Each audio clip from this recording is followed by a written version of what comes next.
एक बैटलफील्ड जहां जिंदगी का हर पल मौत के साथ रेस करता है, और एक नाइट जिसका सपना था एक पीसफुल जिंदगी, एक अपना सा घर, एक फैमिली। लेकिन जब डेस्टिनी खुद डिसाइड कर लेती है तो सपने सिर्फ सपने ही रह जाते हैं। ये कहानी है अर्ग्रिक की, एक फियरलेस वॉरियर जिसका लास्ट बैटल उसे मौत नहीं बल्कि एक नई जिंदगी देता है। पर ट्विस्ट ये है, वो अब दुश्मनों की एम्पायर में जन्म लेता है, एक रिच फैमिली में, एक लविंग माँ बाप के साथ, और एक फ्यूचर जहां उसका पास्ट उसका सबसे बड़ा सीक्रेट बन जाता है। Welcome to the rebirth of a warrior. कहानी का शुरुआत बैटलफील्ड से होता है, जहां एक नाइट घुटनों पर बैठा हुआ है और सोच रहा है एक एम्बिशियस और ब्रेव नाइट की किस्मत में लिखा है कि वो बैटलफील्ड पर मरेगा। उसे हमेशा ये लगता था कि कोई ऐसा इंसान जिसकी टैलेंट्स बैटलफील्ड पर जागे, खिले और गहराई तक रूटेड हो गए हों, वो शायद एक नई जिंदगी शुरू कर सकता है। उसे लगता था कि उस नई जिंदगी में वो एक फैमिली बना पाएगा, कुछ ऐसा जिसकी उसे दिल से चाहत थी। लेकिन अफसोस, उसके लिए ये सब बस एक सपना ही निकला। जो नाइट हमारे सामने घुटनों पर बैठा है वो कोई और नहीं बल्कि हमारे कहानी का हीरो मशहूर अर्ग्रिक है, और उसके सामने खड़ा है उसका आखिरी ओपोनेंट, एक और लेजेंडरी नाइट, ड्यूक थर्मियन, जो कि एल्थियन एम्पायर के 6 हेक्सा क्लास नाइट्स में से एक है। अर्ग्रिक को अच्छे से पता है कि उसका सामना किससे हो रहा है, स्पेशली जब उसने एक ही दिन में बैटलफील्ड पर ब्लैक वेव का दबाव महसूस कर लिया था। ड्यूक थर्मियन को यह देखकर बड़ा इंटरेस्टिंग लगता है कि अर्ग्रिक अभी भी उसके सामने खड़ा है, जबकि उसे मालूम है कि वो हेक्सा क्लास नाइट से लड़ रहा है। ड्यूक थोड़ा रिग्रेट के साथ कहता है, ऐसे ब्लूमिंग टैलेंट को मारना वाकई में अफसोस की बात है। लेकिन अर्ग्रिक हार मानने वालों में से नहीं है। वो जमीन से उठता है, अपनी तलवार को हवा में घुमाता है और साफ बोलता है, मैं बैटलफील्ड पर पैदा हुआ था और यही मरूंगा। जैसे ही दोनों वॉरियर्स एक दूसरे की तरफ बढ़ते हैं, उनकी प्रेजेंस ही आसपास की हवा को हेवी और कैओटिक बना देती है। ड्यूक थर्मियन धीरे से कहता है, तू बहुत ब्रेव है अर्ग्रिक, लेकिन तेरी आंखों में एक रिग्रेट अभी भी है। वो आगे कहता है कि अगर हालात अलग होते तो अर्ग्रिक उसका एक स्ट्रॉन्ग राइवल बन सकता था। फिर ड्यूक अपनी तलवार में एनर्जी चार्ज करता है और सीधा अर्ग्रिक की तरफ दौड़ पड़ता है और कहता है, उम्मीद है कि जब तू अगली जिंदगी पाए तो अपने रिग्रेट्स छोड़ पाए। ड्यूक का पहला वार अर्ग्रिक की तलवार को टुकड़ों में तोड़ देता है। उसी मोमेंट में अर्ग्रिक का सपना भी टूट जाता है। अगला वार उसके दिल को चीरता है और जैसे ही वो जमीन पर गिरता है, उसका शरीर हवा में उछलकर जमीन से टकराता है। जमीन फट जाती है और वो लहूलुहान हो जाता है। जैसे ही उसकी कॉन्शियसनेस फेड होने लगती है, चारों तरफ अंधेरा छा जाता है। लेकिन अचानक ये अंधेरा हटता है और जब वो अपनी आंखें खोलता है तो उसके सामने एक हस्बैंड वाइफ है, जो शायद उससे नहीं बल्कि अपने बच्चे से खेल रहे हैं। और फिर अर्ग्रिक लिटरली लूज हिज माइंड जब वो सुनता है कि ये लोग उसे ही अपना बच्चा बुला रहे हैं। उसका पिता उसे गोद में उठा लेता है और हंसते हुए कहता है, डेन, तू एक शानदार स्पीयरमैन बनेगा अपने पिता की तरह। माँ लिली सॉग्रेस उसे झपट कर अपने पति की बाहों से छीन लेती है। नहीं, मेरा बेटा तो एक कमाल का असैसिन बनेगा। अर्कैन, सोग्रिस और लिली आपस में बहस करने लगते हैं कि उनका बेटा क्या बनेगा, और बेचारा अर्ग्रिक, अब डेन कंफ्यूजन और ऑकवर्डनेस में फंसा रहता है। वो एक कैरेज में हैं, अपने घर की तरफ जा रहे हैं और पूरे रास्ते वो दोनों इसी बात पर लड़ते रहते हैं। लिली को लगता है कि अंधेरे में छुपकर असैसिनेशन करना ज्यादा कूल है, और आर्कन इंसिस्ट करता है कि स्पीयर मार्शल आर्ट्स सबसे कंप्लीट और ग्रेसफुल है। और ऐसे ही हमारा हीरो, जो बैटलफील्ड पर मर चुका था, एक ट्विस्ट के साथ रीइंकार्नेट हो जाता है। इस बार एल्थियन एम्पायर में, जो उसकी दुश्मन थी, एक काउंट के घर का सबसे छोटा बेटा बनकर। जब कैरेज आखिर मैंशन के गेट पर रुकती है, दोनों पेरेंट्स फाइनली डिसाइड करते हैं कि वो अपने बेटे को दोनों स्किल्स सिखाएंगे। लिली फिर भी नहीं मानती और हंसते हुए कहती है, मेरे बेटे को असैसिन ही बनना है। अर्कन बस मुस्कुरा देता है, नहीं, डेन एक स्पेयरमैन बनेगा। कैरेज ड्राइवर सिर हिलाता है जैसे कह रहा हूँ, आ गए हैं साहब। दोनों पेरेंट्स थोड़ा सरप्राइज होते हैं कि इतने में घर भी आ गया। अर्कन जल्दी से कैरेज से उतरता है और अपनी बीवी को भी उतारने में हेल्प करता है। हाथ आगे बढ़ाता है।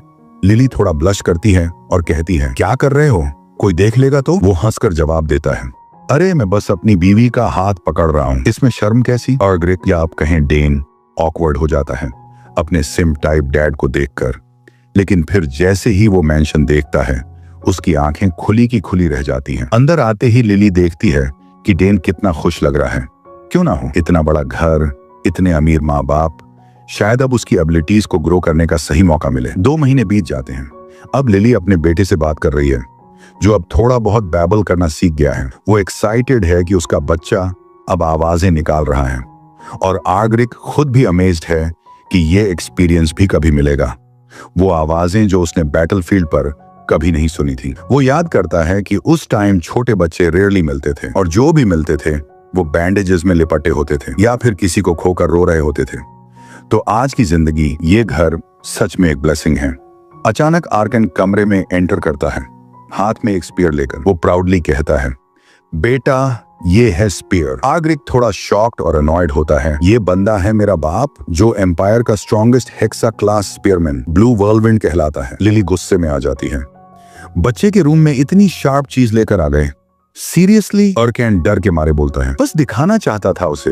लिली की डेडली नजरें देखकर वो लिटरली कांपने लगता है। आखिर उसकी बीवी एम्पायर की टॉप असैसिन जो है। लिली फिर कहती है, अगर तूने फिर ऐसा किया तो मैं अपने बेटे को छोटी उम्र से ही स्टेल्थ सिखाना शुरू कर दूंगी। आर्कन प्रोटेस्ट करता है, लेकिन सब अर्ली एजुकेशन दे रहे हैं आजकल। हाउस टेलीपोर्ट तो बच्चे के पैदा होते ही स्टाफ पकड़ा देता है। लिली फिर से गुस्सा, क्या अब स्पीयर स्टाफ दिखने लगा तुझे? और फिर आर्गरिक यानी डेन सोचता है कि शायद उसकी माँ बाप इतनी इंपॉर्टेंस इसलिए दे रहे हैं क्योंकि उसकी दो बड़ी बहनें ऐसी करियर्स में चली गईं जिनका असैसिनेशन या स्पीयर से कोई लेना देना नहीं है। दोपहर में उसकी दोनों बहनें आती हैं और अपने छोटे भाई के गाल इतने पिंच करती हैं कि बेचारे के चीक्स लाल हो जाते हैं। अरबेला जो उसकी बहन है हंसते हुए कहती है, अब तो और भी क्यूट लग रहा है इतने भरे हुए गालों के साथ। उसी वक्त हमारा प्यारा सा लड़का नरेशन देता है। अरबेला बचपन से ही मैजिक में इतनी टैलेंटेड रही है कि वो बहुत जल्दी से मेज की राह पर चल पड़ी थी। सिर्फ 12 की उम्र में ही वो एक 3 चेन क्लास मैच बन चुकी थी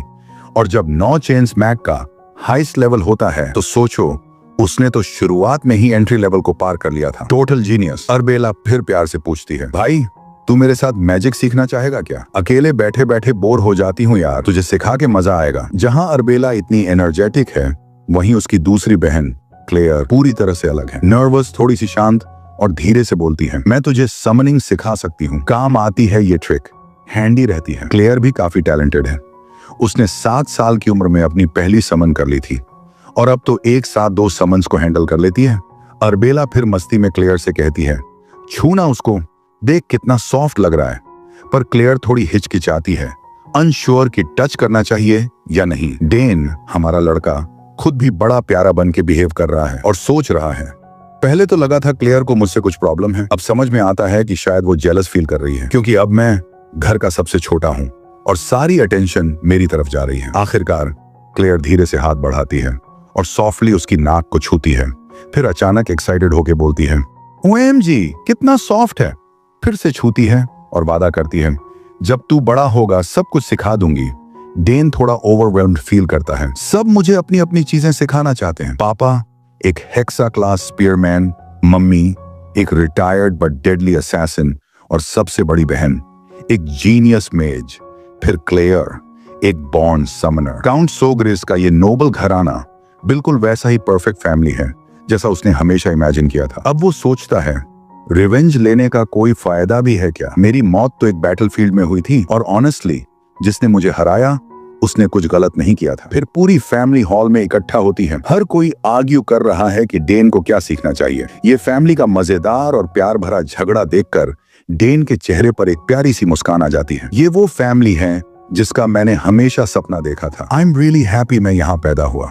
लेकिन जैसे ही सबकी बहस ज्यादा बढ़ने लगती है वो सोचने लगता है, क्या हर हार्मोनियस फैमिली ऐसी ही होती है? अब रिवील होता है, सोग्रेस फैमिली में एक खास सेरेमनी होती है, द चूजिंग सेरेमनी। जब भी किसी बच्चे का पहला बर्थडे आता है तो उसके सामने कुछ चीजें रखी जाती हैं और वो जिस चीज को उठाता है उससे अंदाजा लगाया जाता है कि वो फ्यूचर में क्या बनेगा।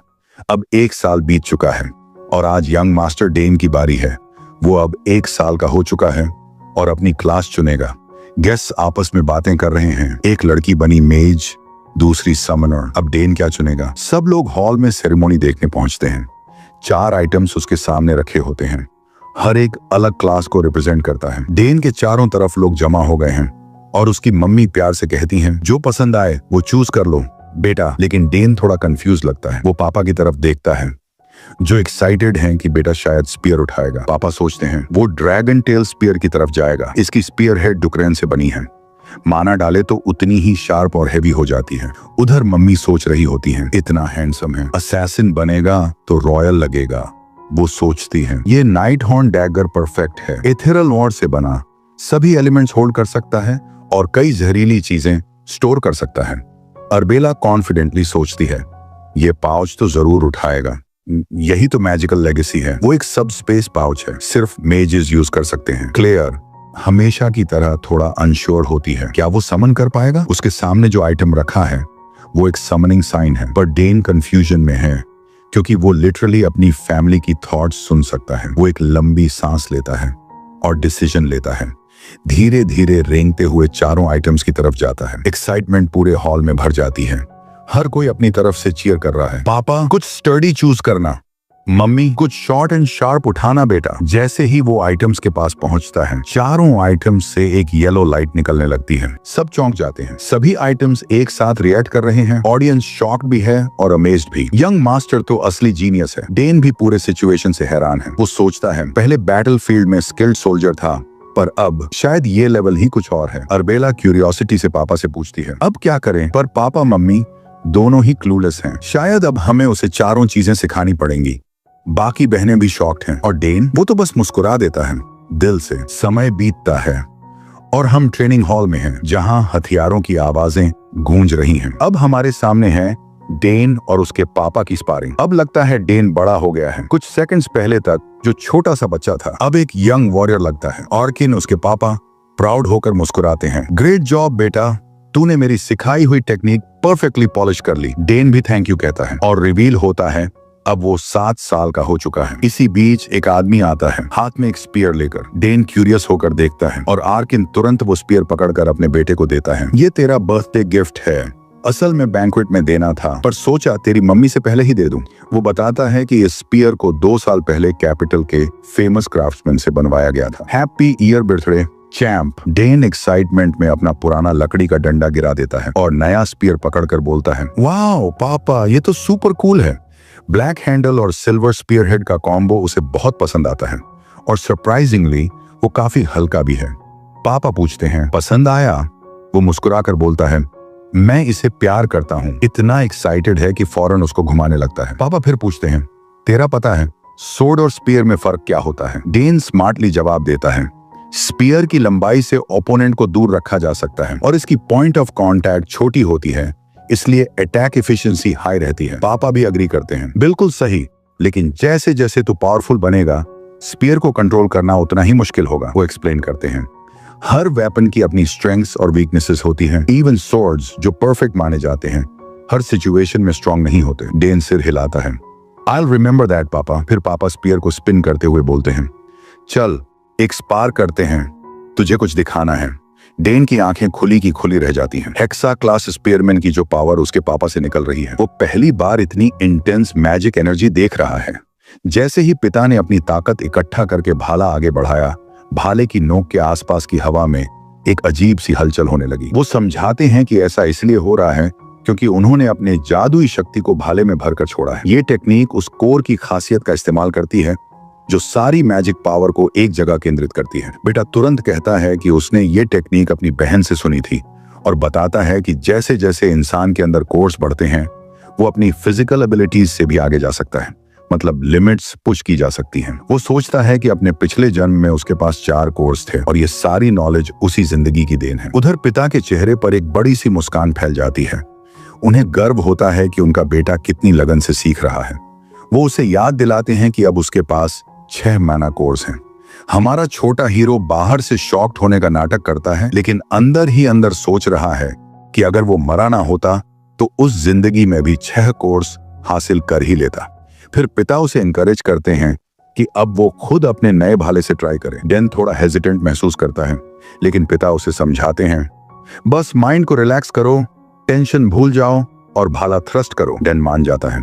भाला पकड़ते हुए वो सोचता है कि पिछली जिंदगी में उसे भालों में कभी इंटरेस्ट नहीं था। उसे तलवार में अपनी काबिलियत दिखी थी, इसलिए भाले को सिर्फ एक बैकअप ऑप्शन माना था। लेकिन अब वक्त आ गया है इसे सच में आजमाने का। भाला चलाने से पहले वो अपनी आंखें बंद करता है और पिता सोचते हैं कि उसका स्टैंस अच्छा है। वो खुद मुस्कुरा उठते हैं क्योंकि उन्हें याद है ये टेक्निक उन्होंने सीखने में पूरे 7 साल लगाए थे। मगर उनका बेटा अभी तो सिर्फ 7 साल का है, क्या वो इसे कर भी पाएगा? लेकिन जैसे ही डेन भाला थ्रस्ट करता है, हकीकत ही टूट जाती है। ये नजारा देखकर पिता की आंखें खुली की खुली रह जाती हैं। उन्हें यकीन ही नहीं हो रहा कि उनका बेटा ये मिरेकल कर गया। वो चिल्ला उठते हैं, तुझे ये सब कैसे आता है? डैन टेक्निक पूरा करके मुस्कुराता है और बताता है कि जब उसने भाला थ्रस्ट किया तब उसने सारी मैजिक पावर को स्पीयरहेड में जमा किया और जैसे ही वो पहुंच गई उसने फ्लो काट दिया। पिता लिटरली झूम उठते हैं, क्या तूने अपना माना कोर बना लिया? डैन हाँ में जवाब देता है और बताता है कि एक किताब पढ़ते वक्त उसने कोर बनाने की टेक्निक देखी और सोचा ट्राई करता हूं और लकी रहा। लेकिन असलियत ये नहीं है।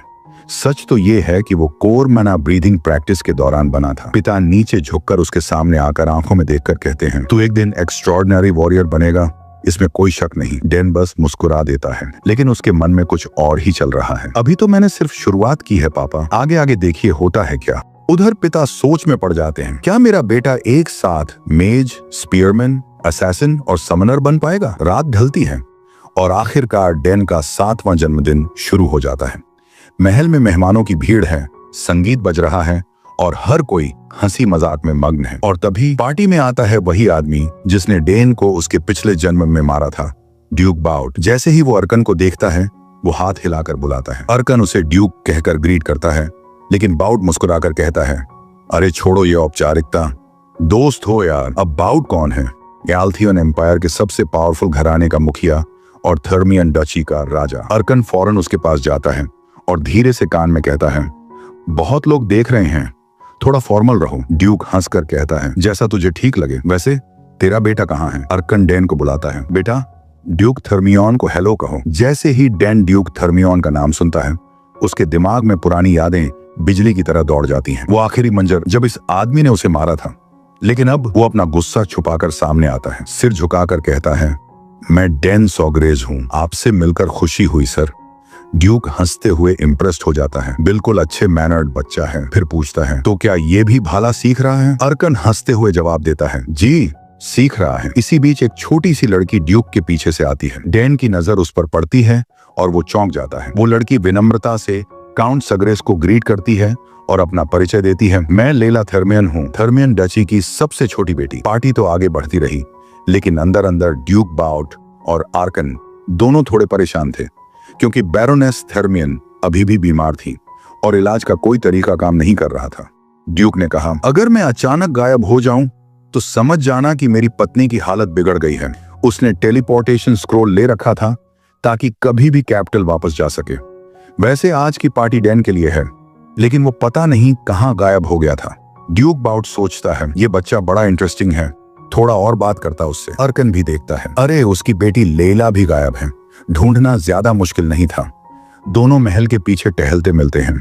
शायद उन्हें भी ये बोरिंग पार्टी पसंद नहीं आई। अब दोनों क्या बात कर रहे हैं ये उनके माता पिता भी नहीं जानते थे। प्राइवेट में लेला बहुत बातूनी निकली। वो बताती है कि उसे अपने पिता के साथ ये नोबल पार्टीज बिल्कुल पसंद नहीं, लेकिन इस बार वो खुश है कि आई। मैंने सुना था कि तुम बहुत हैंडसम हो, लेला कहती है, लेकिन मूनलाइट में तो और भी अच्छे लग रहे हो। डैन थोड़ा मुस्कुराता है और कहता है, glad you like it here. हमारा इलाका कैपिटल से ज्यादा शांत है। लेला मानती है, कैपिटल में तो हर रोज कोई ना कोई आता है, नोबल्स, बिजनेस डील्स, यहाँ तक कि इंपीरियल फैमिली तक। हर बार मुझे फॉर्मल ड्रेस पहन के सबका वेलकम करना पड़ता है। काश मैं प्रैक्टिकल कपड़े पहन पाती और तलवार प्रैक्टिस कर पाती। डैन हैरान हो जाता है, इतनी छोटी और मासूम लगने वाली लड़की तलवार प्रैक्टिस करती है। वो बताता है कि उसे भी अपने इलाके की शांति पसंद है, इससे उसे स्पीयर प्रैक्टिस करने का टाइम मिलता है। लेला पहले तो चौंकती है कि वो भाला चला रहा है, लेकिन फिर उसे याद आता है, अरे हाँ, तुम्हारे पापा तो ब्लू व्हर्लविंड कहलाते हैं। लेला मानती है कि वो भी एकेडमी ज्वाइन करने की तैयारी कर रही है, लेकिन डैन कहता है, मैं प्रैक्टिस इसलिए नहीं कर रहा कि एकेडमी में सिलेक्शन हो, मैं कर रहा हूं ताकि वहां जाकर सबसे बेहतर बन सकूं। लेला उसकी कॉन्फिडेंस सुनकर दंग रह जाती है। अगर सिलेक्शन नहीं हुआ तो? डैन आराम से जवाब देता है, तो फिर दोबारा ट्राई करूंगा, और अगर फिर भी नहीं हुआ तो समझ जाऊंगा कि शायद ये मेरा रास्ता नहीं था। लेला उसकी सोच से काफी इंप्रेस होती है। उसे ऐसा आजाद सोचने का मौका कभी नहीं मिला। उसके घर में तो फेलियर का मतलब ह्यूमिलिएशन होता है। डैन अब तक कई नोबल्स के बीच रह चुका है, लेकिन उसे आज भी हैरानी होती है कि ये लोग कितनी छोटी छोटी बातों में डर जाते हैं। उधर लैला डैन की बातें सुनकर खुश हो जाती है और फौरन पूछती है, चलो तुम्हें मेरी सोर्ड टेक्निक दिखाती हूँ। डैन थोड़ा चौंकता है, इतनी एक्साइटेड, लेकिन लैला को कौन रोक सकता है जब तलवार हाथ में हो। वो सीधा पूछती है ट्रेनिंग ग्राउंड कहाँ है, और डैन को उसे ले जाना ही पड़ता है। बस उम्मीद करता है कि वहां कोई सीन ना बन जाए। ट्रेनिंग ग्राउंड में लैला बिल्कुल नहीं रुकती, एक मूव के बाद दूसरा मूव, बिल्कुल एक एक्सपीरियंस सोर्समैन की तरह। एक बिगिनर की नजर से देखा जाए तो लैला की मूवमेंट्स ऑलमोस्ट परफेक्ट लग रही थी, लेकिन हमारा हीरो वो कोई बिगिनर नहीं था। जब उसने लैला की मूव्स देखी तो मानना पड़ा, उसके अटैक से लेकर डिफेंस तक के ट्रांजिशंस काफी स्मूथ थे और अटैक का टाइमिंग भी काबिले तारीफ था। लेकिन एक पॉइंट पर आकर उसकी मूवमेंट्स बीट से हटने लगी। उस फ्लो में वो परफेक्शन नहीं रहा। एक्सरसाइज के बाद लैला, जो थोड़ी सी हाँफ रही थी लेकिन खुश थी, उसने पूछा कैसी लगी मेरी प्रैक्टिस। शुरुआत में डेन ने पूरी ऑनेस्टी नहीं दिखाई, वो बस मुस्कुराकर बोला बहुत अच्छा किया, मजा आया देखने में। लैला ये सुनकर काफी खुश हो गई, लेकिन फिर डेन ने डिसाइड किया कि उसे सच बोलना चाहिए। उसने सॉफ्टली बताया तू थर्ड फॉर्म के बाद हाफ स्टेप ज्यादा ले रही थी और ये गलती बाकी फॉर्म्स में भी रिपीट हो रही थी, इसीलिए बाद के स्वॉर्ड मूव्स थोड़ा मिसअलाइंड लग रहे थे। ये सुनते ही लैला की आंखें बड़ी हो गईं। कुछ पल को वो चुप हो गई, जैसे रोने ही वाली हो। डेन को लगा शायद उसने कुछ ज्यादा ही हार्श बोल दिया। उसने फौरन माफी मांगी और कहा शायद मैं गलत हूँ, मैंने बहुत पहले एक स्वॉर्ड्समैन को ऐसा करते देखा था, शायद याद गलत हो। लेकिन उसे परेशान होने की जरूरत नहीं थी। लैला ने खुद को तुरंत संभाल लिया। उसने अपनी तलवार को और कसकर पकड़ा और फिर दोबारा मूव्स रिपीट करना शुरू किया। इस बार मूवमेंट्स परफेक्ट थीं। डेन की एडवाइस ही वो मिसिंग पीस थी, जिसकी वजह से लैला अब परफेक्ट स्टैंस में आ गई थी। खुश होकर वो दौड़कर डेन को गले लगा लेती है। डेन थोड़ा रेजिस्ट करता है, लेकिन ये हग डालना मुश्किल था। लैला उसकी स्वॉर्ड नॉलेज से जेन्युइनली फैसिनेटेड थी। उसे ये समझ नहीं आ रहा था कि जो गलती उसके इंस्ट्रक्टर्स ने नहीं पकड़ी, वो इस लड़के ने एक नजर में पकड़ ली। वो कहती है मैं ये एडवाइस कभी नहीं भूलूंगी। आखिर में जब वो उसे छोड़ती है, तब तक वो उसे ऑलमोस्ट सफोकेट कर चुकी होती है और जैसे ही छोड़ती है, तलवार घुमाते घुमाते उसे काट ही देती। डेन सोचता है इस लड़की को थोड़ी नीटनेस सिखाने की जरूरत है। वो तो बिल्कुल ऑफ गार्ड हो गया था इस सडन हग से, लेकिन ये नहीं कहा जा सकता कि उसे बुरा लगा। इस क्यूट मोमेंट को ज्यादा देर प्राइवेसी नहीं मिली। सर्वेंट्स की आवाजें आने लगी, वो दोनों को ढूंढ रहे थे। अब दोनों समझ गए कि बैंक्वेट से काफी दूर निकल आए हैं, तो वो जल्दी जल्दी वापस चले गए, इससे पहले कि कोई उन्हें ट्रेनिंग ग्राउंड पर देख ले। जब वो लौटे तो सारा ध्यान सिर्फ डैन पर था। उसके माँ बाप ने उसे ऑफिशियली बधाई दी, उसके पहले माना कोर के लिए और उसके जन्मदिन के लिए। और फिर आया गिफ्ट का वक्त। उसे एक खास ब्रूच दिया गया, सग्रिस फैमिली का क्रेस्ट वाला, बिल्कुल वैसा ही जैसा उसकी बड़ी बहनों के पास है। माँ ने कहा इस गिफ्ट को संभाल कर रखना, ये अब तेरी पहचान और सम्मान का प्रतीक है। उसके बाद सारे मेहमानों ने उसे बधाइयां दी। अब ऑफिशियली और दिल से डेन को सग्रेस नाम दिया गया और वहां मौजूद कोई भी इस बात में डाउट नहीं कर सकता था कि वो एक दिन अपने पिता की तरह महान बनेगा। डेन के माँ बाप बेहद खुश थे और खुद छोटा डेन भी, क्योंकि ये उसकी 2 जिंदगियों में पहली बार था जब इतने सारे लोगों ने उसे इतने प्यार से बधाई दी थी। और तभी पूरे हॉल की जमीन हिलने लगी, मेहमान चिल्लाने लगे, डर गए। किसी को लगा भूकंप है, किसी को इन्वेजन का डर। डेन भी घबरा गया, बट उसके पापा ने उसे फौरन शांत किया। अर्खन सग्रेस को पता था ये क्या है, लेकिन उन्होंने उम्मीद की थी कि आज का दिन शांत गुजरेगा, पर लगता है उनकी बेटी ने बात नहीं मानी। तभी हॉल की छत के पास बिजली चमकने लगी और एक पोर्टल खुला। सब लोग हैरान रह गए जब उस पोर्टल से एक छोटी सी फिगर बाहर निकली, जैसे ग्रेविटी उसके लिए कोई चीज ही ना हो। वो आराम से जमीन पर उतरी और मुस्कुराकर बोली मैं देर नहीं हूँ। वो थी डेन की बड़ी बहन एराबेला। सबकी जबड़े खुले के खुले रह गए। इतनी छोटी लड़की और टेलीपोर्टेशन मैजिक। इस एज में तो सिर्फ वही लोग गेट खोल सकते हैं जिन्होंने कम से कम 5 चेन्स हासिल किए हों। डेन इम्प्रेस नहीं हुआ, उसे तो सिर्फ ये सब ज्यादा लाउड और ड्रामेटिक लगा। और फिर आसमान में एक भयानक मॉन्स्टर प्रकट होता है, एक बड़ा सा वाइवर जिसकी पीठ पर सवार थी लेडी क्लेयर। उसका मूड भी खास अच्छा नहीं था, क्योंकि वो बस एक पल से पीछे रह गई थी एराबेला से। वो हॉल में उतरती है और लोग विस्पर करने लगते हैं, heard she is a brilliant summoner but a wyvern at 16। आखिरकार दोनों बहनें घर आ चुकी थी। अब तीनों सिबलिंग्स एराबेला, क्लेयर और छोटा भाई डेन अपने पेरेंट्स के सामने खड़े थे, अपने प्यारे छोटे भाई को जन्मदिन की बधाई देने। दोनों बहनों ने जल्दी से अपने गिफ्ट्स उसे थमा दिए। Happy birthday Dane. डेन ने दोनों को थैंक यू कहा। इतनी बिजी स्केड्यूल से टाइम निकाल कर घर आए, उसके लिए भी थैंक्स। एराबेला एक्साइटेड थी। चलो जल्दी खोलो गिफ्ट। ड्यूक आर्खन ऑलमोस्ट इमोशनल हो गए। इन लड़कियों ने तो मुझे बर्थडे पर बस एक लेटर भेजा था। डेन ने एराबेला का दिया बॉक्स खोला। उसमें एक रिंग थी, जो असल में एक डिमेंशनल पाउच थी। एराबेला ने खुद उस आर्टिफैक्ट को डिजाइन किया था। सब स्पेस मैजिक का ऐसा इस्तेमाल हाईएस्ट चेन के मैजिशियंस ही कर पाते हैं। उसके प्रोफेसर ने उसमें स्पेल डाला था और इस रिंग को स्पेशली डेन के लिए तैयार किया गया था। उसके डीएनए को कोड किया गया था ताकि कोई और इसका इस्तेमाल ना कर सके। मॉमी लिली ने रिंग को देखते ही पहचान लिया। वाओ, इसमें तो हाई ग्रेड मैजिक स्टोन्स लगे हैं। एराबेला ने समझाया, बस थोड़ी सी माना डालो और ये सब स्पेस खुल जाएगा, नॉर्मल पाउच से बहुत बेहतर। डेन ने जैसे ही माना डाला, सबके सामने एक हरा पोर्टल खुल गया। सारे लोग दंग। ड्यूक आर्कन स्टन्ड थे इतनी आसानी से। क्लेयर, ड्यूक बाउट और लेला सब शॉक थे। डेन ने तो एराबेला से भी तेज सबस्पेस खोल दिया था। वो सच में एक जीनियस था। अगर उसने एक साथ मैना कोर और मेज सर्कल डेवलप कर लिए तो ये इतिहास बन जाएगा। डिस्प्ले के बाद क्लेयर आई और बोली, अब मेरी बारी है लिटिल ब्रो। उसने अपना गिफ्ट दिया। डेन ने धीरे धीरे बॉक्स खोला। उसमें एक अजीब सा एग था, सॉफ्ट क्लॉथ पर रखा हुआ।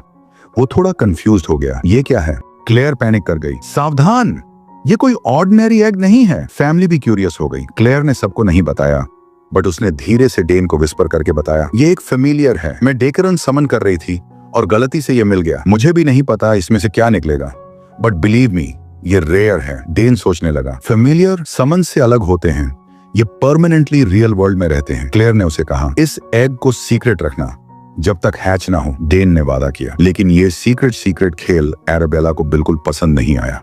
वो तो पूरी तरह लेफ्ट आउट फील कर रही थी। क्लेयर की इंस्ट्रक्शंस के हिसाब से डेन को हर सुबह और हर शाम उस अंडे में अपनी मना डालनी थी ताकि वो अंडा उसे अपना मास्टर मान सके। लिली बस इतनी खुश थी कि उसका छोटा बेटा इतने अद्भुत गिफ्ट्स पा रहा है। इससे ये भी साफ दिख रहा था कि उसके बच्चे एक दूसरे की कितनी केयर करते हैं। गिफ्ट देने का सिलसिला खत्म होते ही ड्यूक आर्कन ने हल्की सी खांसी लेकर अपनी बेटियों को याद दिलाया, कम से कम अपने मम्मी पापा को हेलो तो बोल लो।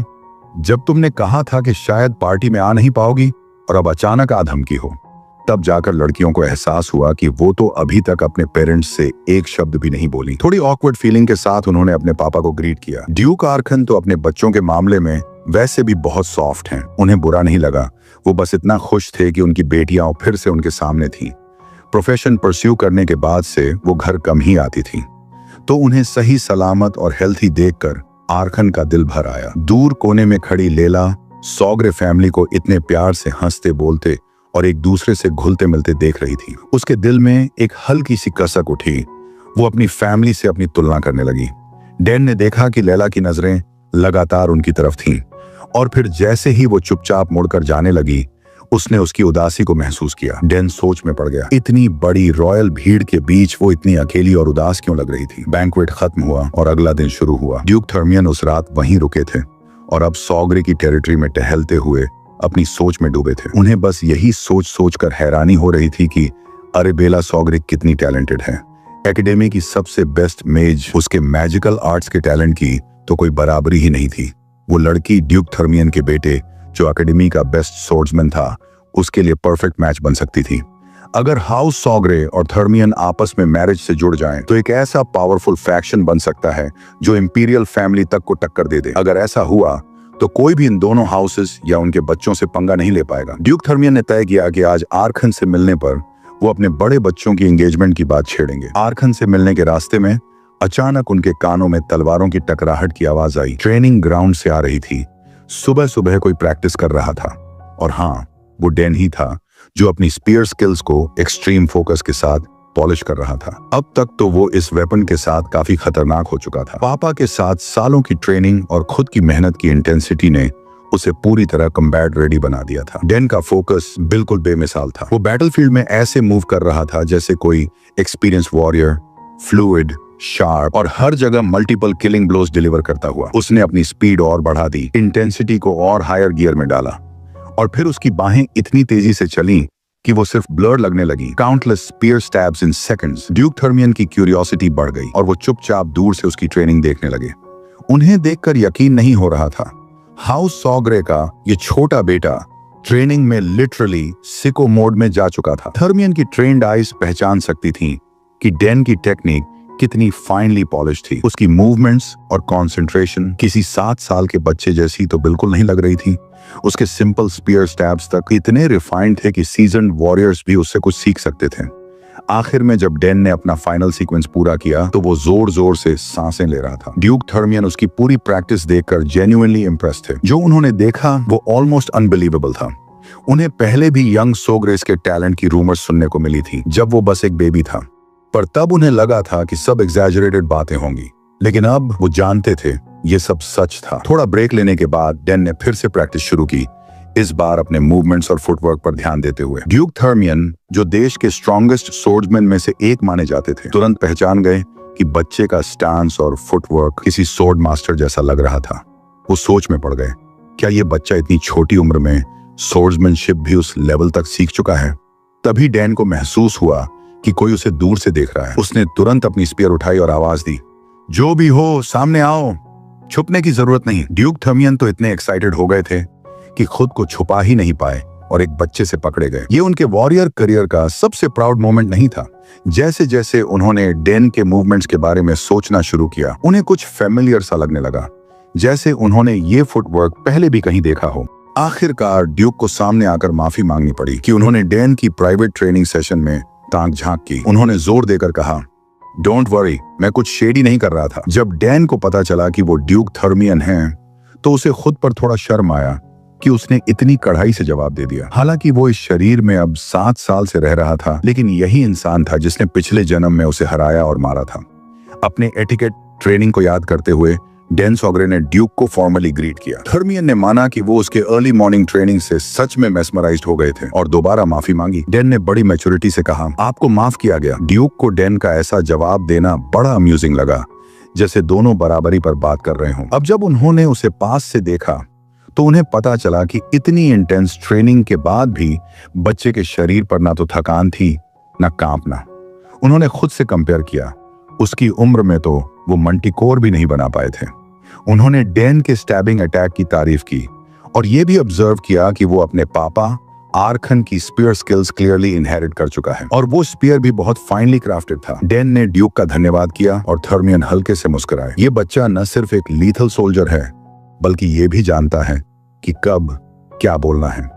उन्होंने सोचा, उसके अपने बेटे में तो 7 साल की उम्र में ना इतनी स्किल्स थी, ना ऐसे मैनर्स। इस छोटी सी मुलाकात के बाद ड्यूक थर्मियन ने मन में एक और मैरिज पॉसिबिलिटी सोची, डैन और लैला की। तो उन्होंने चालाकी से बात छेड़ दी, मेरी बेटी भी सोर्ड्समैनशिप सीख रही है और दोनों की उम्र भी ऑलमोस्ट सेम है। जब ये एकेडमी में जाएंगे तो एक दूसरे का ख्याल रख सकते हैं। डैन ने पूरे आदर से जवाब देना जारी रखा। ड्यूक को उसका यह स्ट्रेट फॉरवर्ड अंदाज बहुत पसंद आया। आखिर में थर्मियन ने खुद को एक्सक्यूज किया ताकि वो डैन की ट्रेनिंग में और ज्यादा डिस्टर्ब ना करें। लेकिन जाते जाते उनके मन में एक सवाल और था, क्या तुमने कभी सोर्ड्समैनशिप की भी ट्रेनिंग ली है? और वहीं डैन ने ड्यूक के सामने एक छोटी सी गलती कर दी। पुरानी आदतें शायद अपने आप बाहर आ गई होंगी। थर्माइन ड्यूक की तेज नजरें देखकर ये ज्यादा सरप्राइजिंग नहीं था कि उन्होंने इतनी छोटी सी बात एक नजर में पकड़ ली। जब ड्यूक ने पूछा तो डैन ने जवाब दिया कि उसने बस कुछ टेक्स्ट बुक्स पढ़े हैं सोर्ड्समैनशिप की, लेकिन कभी फॉर्मल ट्रेनिंग नहीं ली। फिर भी ड्यूक को यह अजीब लगा कि इस बच्चे में कहीं ना कहीं बैटलफील्ड जैसा रॉ इंस्टिंक्ट महसूस हो रहा था। लेकिन कॉमन सेंस यही कहता है कि एक इनएक्सपीरियंस बच्चा ऐसा किलर इंस्टिंक्ट नहीं रख सकता। आखिरकार ड्यूक ने उसे छोड़ा और गुड बाय कहा और डैन ने उन्हें रिस्पेक्ट के साथ विदा किया। जाते जाते थर्मियन ड्यूक ने उसे फ्यूचर में कैपिटल आने पर मिलने का न्योता भी दिया। लगता था कि उन्हें डैन की टैलेंट में पर्सनल इंटरेस्ट हो गया है। डैन सोच में पड़ गया, क्या वो आदमी उसे अब भी पहचानता है? पिछली जिंदगी में जिसने उसकी जान ली थी, अगर उसे इस जन्म में हरा पाया तो सोचकर ही उसका खून खौलने लगा। अगर वो सही बेस बना ले और स्टडी ट्रेनिंग करे तो एक दिन जरूर उस ड्यूक को हरा देगा। ये उसका एक बड़ा गोल था, थर्माइन जैसे वॉरियर को हराना। ट्रेनिंग में लगे हुए कब समय बीत गया उसे पता ही नहीं चला। तब हेरनान, उसका अटेंडेंट, उसे बुलाने आया। हेरनान हमेशा छाया की तरह उसकी देखभाल करता था, जैसे किसी ट्रेंड असैसिन की तरह, हमेशा तैयार, हमेशा शांत। आज सब लोग बिजी थे। सेकंड बैंक्वेट की तैयारी चल रही थी। कुछ नोबल फैमिलीज तो पहले ही पहुंच चुकी थी और उसकी बहनें, वो तो टेलीपोर्टेशन गेट के जरिए वापस एकेडमी जा चुकी थी। मिड टर्म एग्जाम्स जो आने वाले थे, अब डैन को भी तैयार होना था। उसने माइंड में नोट किया कि बहनों ने उसे जो गिफ्ट्स दिए थे उन्हें वो बाद में प्रॉपर्ली देखेगा। एक इंटेंस ट्रेनिंग सेशन के बाद उसे रेडी किया गया, अच्छे कपड़े पहनाए गए और फिर वो अपने मॉम डैड के साथ फैमिली हॉल पहुंचा। बैंक्वेट में हाई सोसाइटी के बीच उसे अपना एटिकेट पूरी तरह दिखाना पड़ा। वो बर्थडे बॉय था और हर कोई उसी पर नजरें गड़ाए बैठा था। आखिरकार किसी तरह बैंक्वेट हॉल से बाहर निकला और चैन की सांस ली। नोबल लाइफ कितनी थकाऊ होती है ये आज और ज्यादा महसूस हुआ, लेकिन उसे सुकून मिलता था उनके खूबसूरत गार्डन में। मिस्टर गार्डनर ने इस जगह को एक मास्टरपीस बना दिया था, जहां फूलों की खुशबू, रंग और बटरफ्लाईज सब कुछ इतना पीसफुल था। वो फूलों की तरफ देखने लगा, हर फूल मानो मैजिक से भरा हो। उसे अपनी बड़ी बहन की बात याद आई। नेचर में सबसे ज्यादा माना फूलों में होता है। टाइम पास करने के लिए उसने सोचा क्यों ना थोड़ा सा माना एनालिसिस प्रैक्टिस कर लिया जाए। उसने आंखें बंद की और आसपास की नेचुरल मैजिक एनर्जी को महसूस करना शुरू किया। कुछ देर में उसे फ्लावर्स के अंदर की माना फ्लो महसूस होने लगी। पहले वो सिर्फ फेंटली सेंस कर पाता था, लेकिन अब सब कुछ धीरे धीरे साफ दिखने लगा। मैजिक की इतनी गहरी अंडरस्टैंडिंग उसे पहली बार हो रही थी। ऐसा लग रहा था जैसे उसका शरीर खुद एक मैजिक सर्कल बन गया हो। उसका मैना अफिनिटी हमेशा से जबरदस्त था और आज तो बस एक गार्डन विजिट ने उसकी परसेप्शन को नेक्स्ट लेवल पर पहुंचा दिया। तभी अचानक कुछ टूटने की आवाज आई। उसी समय दो नोबल किड्स गार्डन में घूमते हुए वहां पहुंच गए। बैंक्वेट की बातों से बोर्ड हो चुके थे। उनमें से एक लाल बालों वाला लड़का शायद जेलस था, क्योंकि सब लोग सिर्फ डेन की ही बातें कर रहे थे। वो गुस्से में फूलों की क्यारी को पैरों से कुचलते हुए चला, बिल्कुल लाइक अ स्पॉइल्ड ब्रैट। उन्होंने जैसे ही डेन को देखा उसे एक सर्वेंट समझ लिया और चिल्लाने लगे, तू हमें बाहर ले चल। डेन को यह बर्दाश्त नहीं हुआ। उसने तुनक कर पूछा, गार्डन के रास्ते छोड़ के फूल क्यों कुचल रहे हो तुम लोग? रेड हेयर्ड ब्रैट को बुरा लग गया। उसने डेन की कॉलर पकड़ ली। पता चला कि वो काउंट टायरन के बेटे थे, वही टायरन जिसे डेन ने पिछली जिंदगी में बैटलफील्ड पर हराया था। लाइक फादर लाइक सन, डेन ने मन में सोचा। रेड ब्रैड अब भी फैमिली नेम फ्लॉन्ट कर रहा था। हम कैपिटल के सबसे फेमस नोबल्स में से हैं, एक इशारे में तुझे गायब करवा देंगे। डेन ने सोचा, कितने इडियोटिक लोग मिलते हैं जिंदगी में। रेड ब्रैड ने पंच मारने की कोशिश की, लेकिन डेन ने बिना टाइम वेस्ट किए अपना सिर उसके नाक पर दे मारा। बैम, एकदम क्रिटिकल हिट। लड़का वहीं जमीन पर गिर पड़ा। नोज से खून बहने लगा, जैसे पहली बार उसे खून दिखा हो। डेन ने काम होकर कहा, अगर धमकी दे रहे हो तो निभाओ भी। लिटिल ब्रदर कुछ समझदार था, रोकने की कोशिश कर रहा था, लेकिन रेड ब्रैड का एरोगेंस तो 7वें आसमान पर था। उसने फिर से पंच मारा, लेकिन डेन तो ट्रेन था, एकदम इजीली डॉज कर लिया।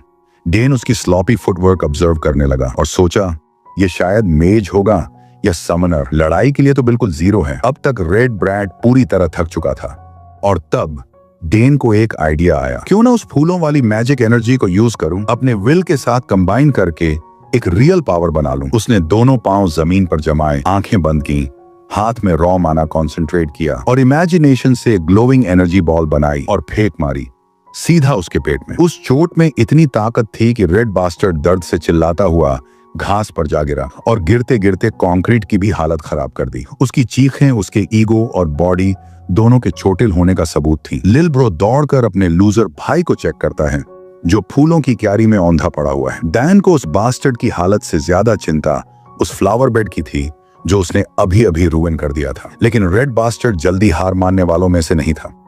उसके पास अभी भी इतनी ताकत बची थी कि वो फिर से खड़ा हो सके। डैन के पास मैजिक देखकर रेड बास्टर्ड ने झुंझलाहट में पूछा, तू है कौन? लिल ब्रो बार बार अपने भाई को रोकने की कोशिश करता है, लेकिन बेकार। उसका प्राइड इतना हर्ट था कि उसे किसी नतीजे की परवाह ही नहीं थी। रेड बास्टर्ड ने अपने अंदर की माना को बुलाया और एक डरावना सा पोर्टल खोलने लगा। डाइन ने वो मैजिक देखकर चौंक गया। ये समनर टाइप मैजिक था। धीरे धीरे वो माना एक ट्रांसलूसेंट भेड़िए में बदलने लगी, जो जमीन की तरफ उतर रहा था। भेड़िया खून का प्यासा लग रहा था, उसकी आंखें शिकार जैसी, दांत नुकीले और डरावने। रेड बास्टर्ड पागलों की तरह हंसता है, अपने समन गेनपू को बुला चुका था। अब उसने खुद को रिवील किया, मैं हूं डिग्रॉन टायरन, अब देख तू मेरी पावर से टकराने का अंजाम क्या होता है। उसने गेनपू को डैन पर हमला करने का हुक्म दिया, लेकिन डैन बिल्कुल शांत खड़ा रहा। उसे ये भेड़िया समन कुछ खास इंप्रेसिव नहीं लगा, शायद इसलिए कि वो अपनी बहन क्लेयर के भयानक वाइब्रेंट सुमामोन से पहले से परिचित था। गेनपू झपटा डैन की तरफ, लेकिन डैन की आंखों में देखते ही रुक गया, मानो उसे एहसास हो गया कि अगर उसने आगे कुछ किया तो उसका अंजाम बहुत बुरा होगा। गेनपू ने अपनी एग्रेशन पीछे छोड़ दी और उल्टा मुड़ गया। उसका ऑरा ही बदल गया था। अब वो डैन के लिए दोस्ताना वाइब्स दे रहा था। टायरन ब्रदर्स तो पूरी तरह शॉक में थे। डिग्रॉन का समन, उसका प्राइड, अब डाइन की तरह वैगिंग इट्स टेल कर रहा था। डिग्रॉन चिल्लाया, उसका गला फाड़ दे, लेकिन गेनपू ने उसकी बात अनसुनी कर दी। डैन ने उसे धीरे से सर पर हाथ फेरा। अब वो ऑफिशियली गुड बॉय बन चुका था।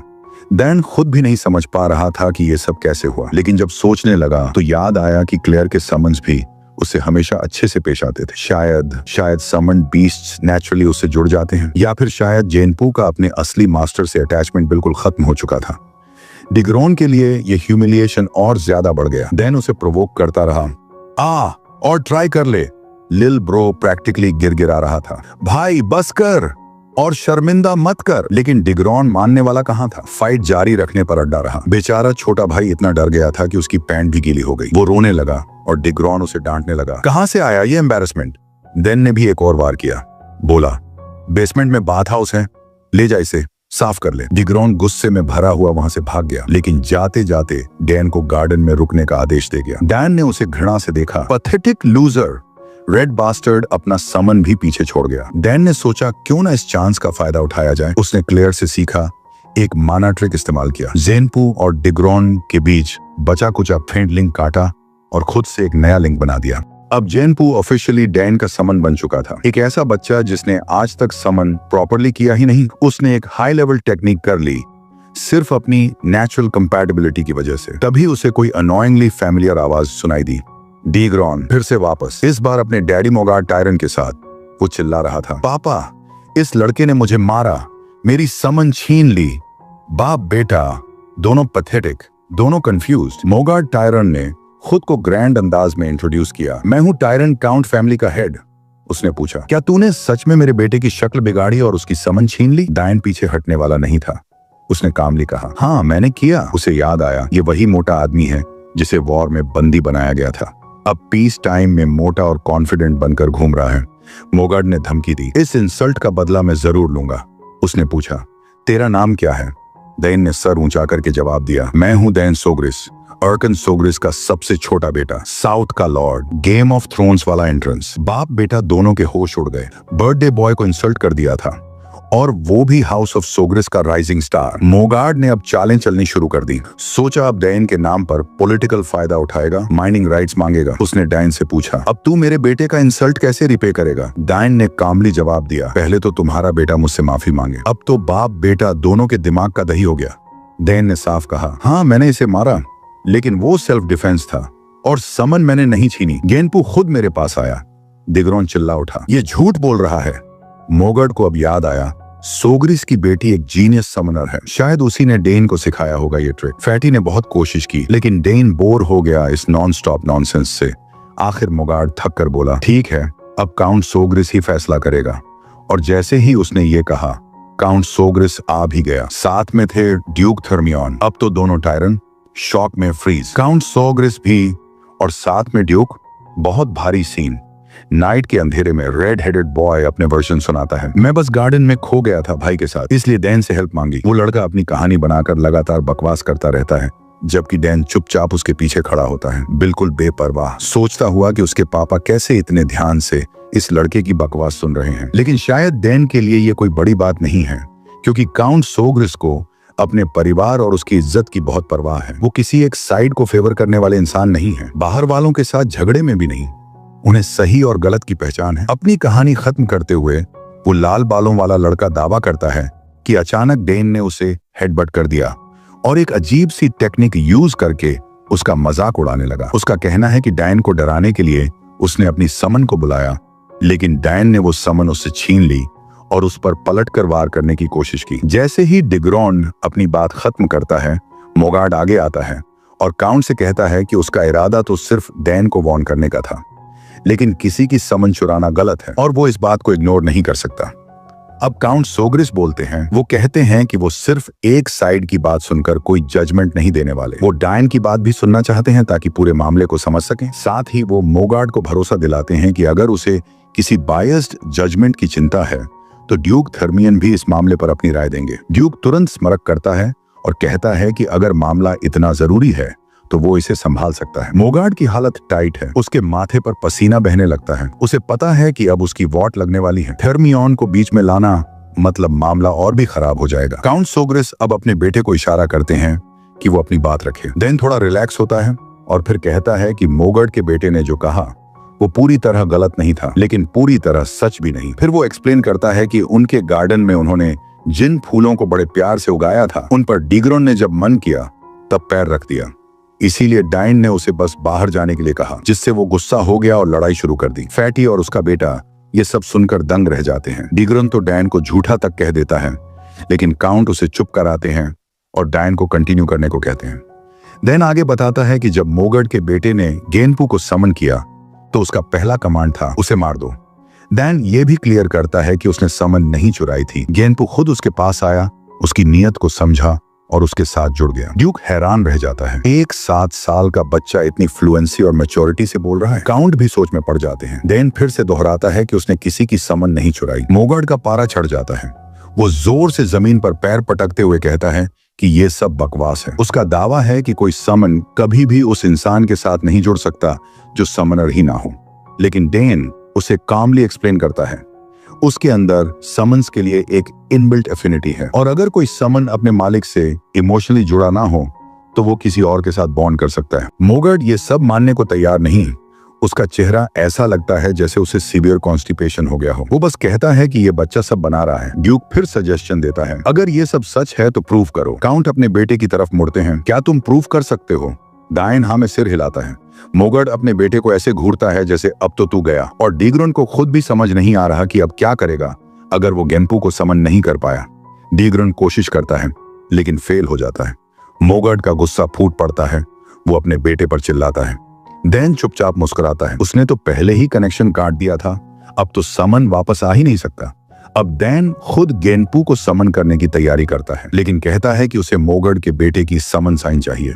डिग्रॉन को गुस्सा आ जाता है, तू मेरी साइन मांगने की हिम्मत कैसे कर सकता है? वो कुछ और बकवास करने ही वाला होता है कि काउंट उसे रोक देता है। तुम्हारी ही बातों के हिसाब से डैन साइन लेकर भी कुछ नहीं कर पाएगा, तो ट्राई करने दो। मोगर्ड के पास कोई और चारा नहीं, वो मजबूरी में डिग्रॉन को कहता है, दे दो। लड़का रोने के कगार पर होता है, लेकिन उसे साइन देना ही पड़ता है। डैन साइन हाथ में लेकर अपना काम शुरू करता है और बताता है कि हर समन साइन पर एक यूनिक कोड नेम होता है, इसलिए कोई और उसे यूज नहीं कर सकता। लेकिन गेनपू में उसका अपना माना भर चुका है, इसलिए साइन सिर्फ एक मीडियम है, कनेक्शन पहले ही बन चुका है। जैसे ही वो गेनपू को बुलाता है, गेनपू प्रकट होता है और डैन के गाल चाटने लगता है। काउंट और ड्यूक दोनों दंग रह जाते हैं। मोगर्ड और डिग्रॉन कांप रहे हैं, उनका झूठ पूरी तरह पकड़ा गया है। ड्यूक खुद सोचता है, क्या डैन स्पीयर फाइटिंग भी सीख रहा है? काउंट जवाब देता है कि हाँ, लेकिन वो खुद भी अपने बेटे की एबिलिटीज से पूरी तरह वाकिफ नहीं है। फैटी अब समझ चुका है, उसकी पूरी प्लानिंग उल्टी पड़ गई। काउंट अब उसकी तरफ मुड़ते हैं, तुम मानते हो कि डैन सच बोल रहा है? फैटी ऑकवर्ड हंसी में कहता है, शायद हमने गलती से समझ लिया कि डैन ने समन चुराई थी और मेरा बेटा, उसका इरादा डैन को मारने का नहीं था, है ना बेटे? डिग्रॉन कांपता हुआ सिर हिलाता है, हाँ, मैं बस उसे डराना चाहता था। डैन गुस्से में है, उसे पता है कि ये दोनों बस बचने की कोशिश कर रहे हैं। तभी अचानक एक लड़की एंट्री लेती है, सब चौंक जाते हैं, खासकर डैन, जिसे लेला को देखकर यकीन नहीं होता। वो आते ही कहती है, डिग्रॉन झूठ बोल रहा है। उसके पापा पूछते हैं, तुम यहाँ क्या कर रही हो? वो जवाब देती है, मैं बाहर टहल रही थी, तभी आपकी आवाज सुनी। फिर वो फैटी और काउंट को ग्रीट करती है। फैटी हड़बड़ाता है, उसे अंदाजा भी नहीं था कि ड्यूक की बेटी से यूं सामना हो जाएगा। काउंट सीधे मुद्दे पर आता है, तुमने कहा डिग्रॉन झूठ बोल रहा है? लेला पूरी कॉन्फिडेंस से कहती है, हाँ, मैंने इनकी बातें पहले ही सुन ली थी। डिग्रॉन की हालत और खराब हो जाती है, उसे पता है अब तो गेम ओवर है। लेला सारी बातें खुलकर बता देती है और डैन के चेहरे पर जीत की मुस्कान आ जाती है। थोड़ी देर बाद फैटी अपने बेटे से कहता है, काउंट से माफी मांग लो। डिग्रॉन बड़बड़ाता है, मैं गलत था। काउंट बीच में टोकते हैं, मुझसे नहीं, डैन से माफी मांगो। फैटी अपने बेटे को धक्का देता है, जल्दी माफी मांग। डिग्रॉन अजीब सा चेहरा बनाकर धीरे से कहता है, सॉरी। डैन को पता है ये माफी बस दिखावा है, लेकिन अपने पुराने एक्सपीरियंसेस को याद करके वो सोचता है इस बार बड़ा दिल दिखाना चाहिए। वो माफी एक्सेप्ट कर लेता है और डिग्रॉन तुरंत खुश हो जाता है। Thank you Dan. फैटी एक लंबी सांस लेता है, बच गए। ड्यूक भी सोचता है ये बच्चा वाकई खास है। काउंट आखिरी फैसला सुनाते हैं, अब जब डैन ने माफ कर दिया है तो मामला यहीं खत्म होता है। लेकिन याद रहे, मैं इसे ऐसे ही छोड़ने वाला नहीं था। डिग्रॉन ने जान से मारने की कोशिश की थी। फैटी फिर से पसीने पसीने हो जाता है, कुछ बोलने की कोशिश करता है, लेकिन काउंट उसे डांटते हुए कहता है, अब बस करो, अपना सामान उठाओ और अपने पूरे परिवार के साथ इस किले से निकल जाओ। फैटी का दिल बैठ जाता है, उसे पता है अगर अब वो निकाला गया तो उसकी इज्जत मिट्टी में मिल जाएगी। वो अचानक से काउंट का हाथ पकड़ लेता है और गिड़गिड़ाते हुए माफी मांगने लगता है। बोलता है कि जो भी सोग्रिस कहेंगे वो करने को तैयार है, बस इसे एक बार उसे माफ कर दें। लेकिन काउंट झटके से अपना हाथ छुड़ा लेता है और साफ कर देता है कि उसे उस मोटे आदमी की कोई जरूरत नहीं है। वो बोलता है कि थोड़ी देर में सैनिक आ जाएंगे और उसे औपचारिक रूप से बाहर ले जाया जाएगा। इतना कहकर वो अपने बेटे के साथ वहां से तेजी से निकल जाता है। पीछे छोड़ता है उस मोटे को जो अब भी रोते हुए माफी मांग रहा है। सोग्रिस ड्यूक थर्मियन से भी कहता है कि चलो अब निकलते हैं। ड्यूक तुरंत अपनी बेटी को बुलाते हैं और सब लोग वहां से चल पड़ते हैं। चलते चलते डेन मुड़कर पीछे देखता है और उसे एक अजीब सी तसल्ली महसूस होती है। आखिरकार ये सब गड़बड़ इन्होंने ही शुरू की थी, तो अब जब उसे सजा मिल रही है तो उसे देखकर थोड़ा सुकून तो बनता है। वैसे आज डायन ने एक बात जरूर सीखी कि जब उसके पापा गुस्से में आते हैं तो वो सच में डरावने लगते हैं। ड्यूक थर्मियन हंसते हुए पूछते हैं, क्या सच में तुमने मोगार्ड के उस बदतमीज बेटे को माना बुलेट से हराया था? डैन तुरंत हाँ में जवाब देता है। ड्यूक फिर उसकी तारीफ करने लगते हैं। तुम ना सिर्फ स्पीयर फाइट में अच्छे हो बल्कि समनिंग और मैजिक में भी कमाल हो। सच कहूं तो ऐसा टैलेंट शायद इतिहास में भी नहीं देखा होगा। काउंट सोग्रिस भी मुस्कुराते हैं और बड़े गर्व से कहते हैं, मुझे भी गर्व है कि मेरे पास ऐसा जबरदस्त बेटा है। डायन तो बस सारी तारीफें चुपचाप सोख कर रहा है और उधर लेला की हालत देखो, वो तो मान ही नहीं पा रही कि वो क्या सुन रही है। ड्यूक फिर कहते हैं, टैलेंट एक बात है लेकिन डैन की काल्मनेस भी कमाल है। ज्यादातर बच्चे लड़ाई के वक्त गुस्से में आ जाते हैं और अपनी बात पे अड़ जाते हैं, पर डायन ऐसा नहीं करता। काउंट सोग्रिस भी सहमति में सिर हिलाते हैं। अगर सब सही चला तो ये लड़का बड़ा होकर बहुत कुछ कर दिखाएगा। वो डायन के सिर पर प्यार से हाथ रखते हैं और कहते हैं, अभी कुछ भी कहना जल्दबाजी होगी, देखते हैं बड़ा होकर कैसा बनता है। फिर काउंट कहता है, वैसे इस बार की सारी सिचुएशन सही तरीके से हैंडल हुई, उसका सारा क्रेडिट लेला को जाता है। अगर उसकी गवाही ना होती तो शायद सब बुरा हो जाता। ड्यूक ये सुनकर थोड़ा हैरान हो जाते हैं। अरे तुम लोग लेला को इतनी रिस्पेक्ट से देखते हो, उन्हें तो तुरंत मौका मिल जाता है। और वो चालाकी से बोलते हैं, अगर काउंट साहब लेला को इतना पसंद करते हैं तो क्यों ना शादी की बात भी शुरू कर दी जाए। सोग्रिस चौंकते हैं और ड्यूक की नीयत साफ साफ पढ़ लेते हैं। फौरन बात बदलते हैं, वैसे भी सूरज ढलने ही वाला है, बैंक्वेट का टाइम हो गया है, मैं हाल में मिलूंगा। इतना कहकर काउंट वहां से तेजी से निकल जाते हैं। ड्यूक भी अपनी बेटी से कहते हैं, तुम आराम से आना डैन के साथ, मैं जरा काउंट से एक छोटी सी बात कर लूं। और वो भी काउंट के पीछे दौड़ पड़ते हैं। अब सिर्फ डैन और लेला बचे हैं। चलते चलते लेला डैन से पूछती है, ये समन्ड बीस्ट ने अपनी समनर की बात नहीं मानी और तुम्हारी बात कैसे मान ली?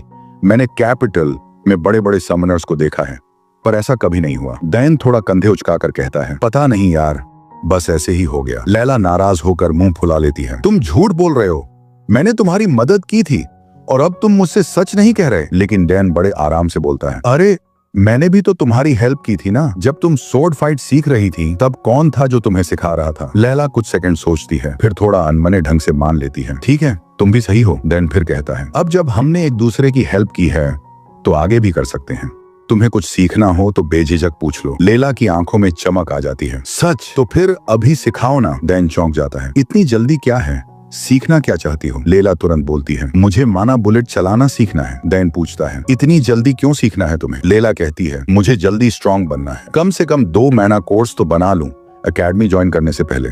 डैन थोड़े कंफ्यूजन में पड़ जाता है, इतनी जल्दी क्यों ग्रो करना चाहती हो, अभी तो तुम बहुत छोटी हो। लेला की आंखें थोड़ी उदास हो जाती हैं और वो सॉफ्टली कहती है, मम्मी के लिए उन्हें मुझसे बहुत उम्मीद है और अगर मैं स्ट्रांग बनूंगी तो वो प्राउड फील करेंगी। डैन को याद आता है, कुछ बड़ों को कहते सुना था कि काउंटेस थर्मियन बीमार हैं और बिस्तर से उठ नहीं पाती। अब तो लगता है डैन के पास कोई ऑप्शन नहीं बचा, उसे लेला की मदद करनी ही होगी। लेला खुशी से नाचने लगती है, यस, कल से ट्रेनिंग शुरू या फिर आज रात से ही शुरू कर लेते हैं, क्या पता मैं मेंशन में कितने दिन और रहूं। डैन मुस्कुराकर सिर हिलाता है, जब चाहे शुरू कर लो, बस एक बार मैजिक का फ्लो समझ में आ गया तो माना बुलेट सीखना आसान हो जाएगा। लेला फिर पूछती है, और तुम बदले में क्या चाहोगे? डैन चुप हो जाता है और उसकी चुप्पी ये साफ बता देती है कि जो वो मांगने वाला है वो इतना आसान नहीं होने वाला। अब सीन शिफ्ट होता है बैंक्वेट हॉल में। सारे मेहमान धीरे धीरे बातें कर रहे हैं, कानाफूसी चल रही है। सब यही कह रहे हैं, अरे सुना क्या, वो मोटा टायरन, उसे कैसल से बाहर निकाल दिया गया। क्यों, क्या किया उसने?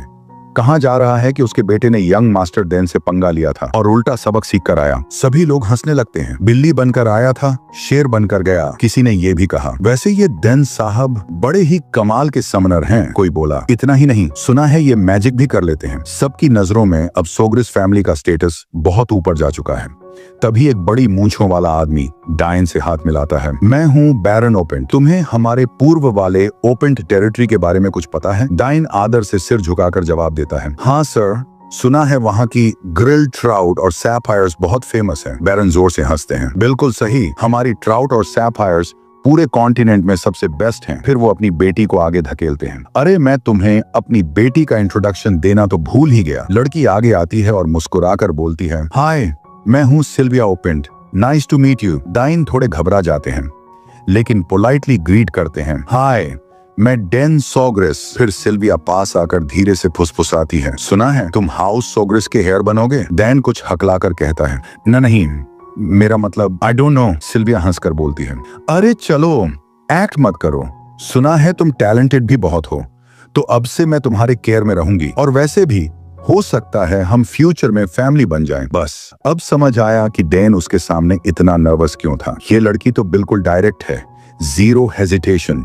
उसी वक्त लेला भी सीन में एंटर करती है जब सिल्विया अभी भी डैन से हाथ मिला रही होती है। जाहिर है सिल्विया एक पोटेंशियल राइवल को देखकर थोड़ा घबरा जाती है, और दूसरी तरफ लेला की आंखों से तो जैसे सीधा शूल निकल रहे हों, जैसे वो पूछ रही हो, ये लड़की कौन है? सिल्विया तुरंत लेला को पहचान लेती है और बड़ी गर्मजोशी से ग्रीट करती है, मैं बैरन ओपेंट की सबसे बड़ी बेटी हूँ। लेला भी थोड़ा मुस्कुराने की कोशिश करती है लेकिन उसके चेहरे पर गुस्सा साफ नजर आता है, भले ही वो कहती है, nice to meet you Sylvia. दोनों लड़कियों की मुस्कान में ऐसा टेंशन होता है जैसे अगले ही पल लड़ाई शुरू हो जाएगी। डैन को ये देखकर एक पुरानी मेमोरी याद आ जाती है और उसे अच्छे से समझ आ जाता है कि ये दोनों किसी भी वक्त भिड़ सकती हैं। आखिरकार लेला डैन का हाथ पकड़ती है और बोलती है, मैं इसे थोड़ी देर के लिए ले जा रही हूँ, हमारा पहले से प्लान था। फिर वो उसकी तरफ एक तेज डेथ ग्लेयर फेंकती है और पूछती है, तुम्हें याद भी है हमारा प्लान? बेचारा डैन, जिसे बिल्कुल याद नहीं होता कि कोई प्लान था, फिर भी वो हाँ में सिर हिलाता है और सिल्विया से माफी मांगते हुए कहता है,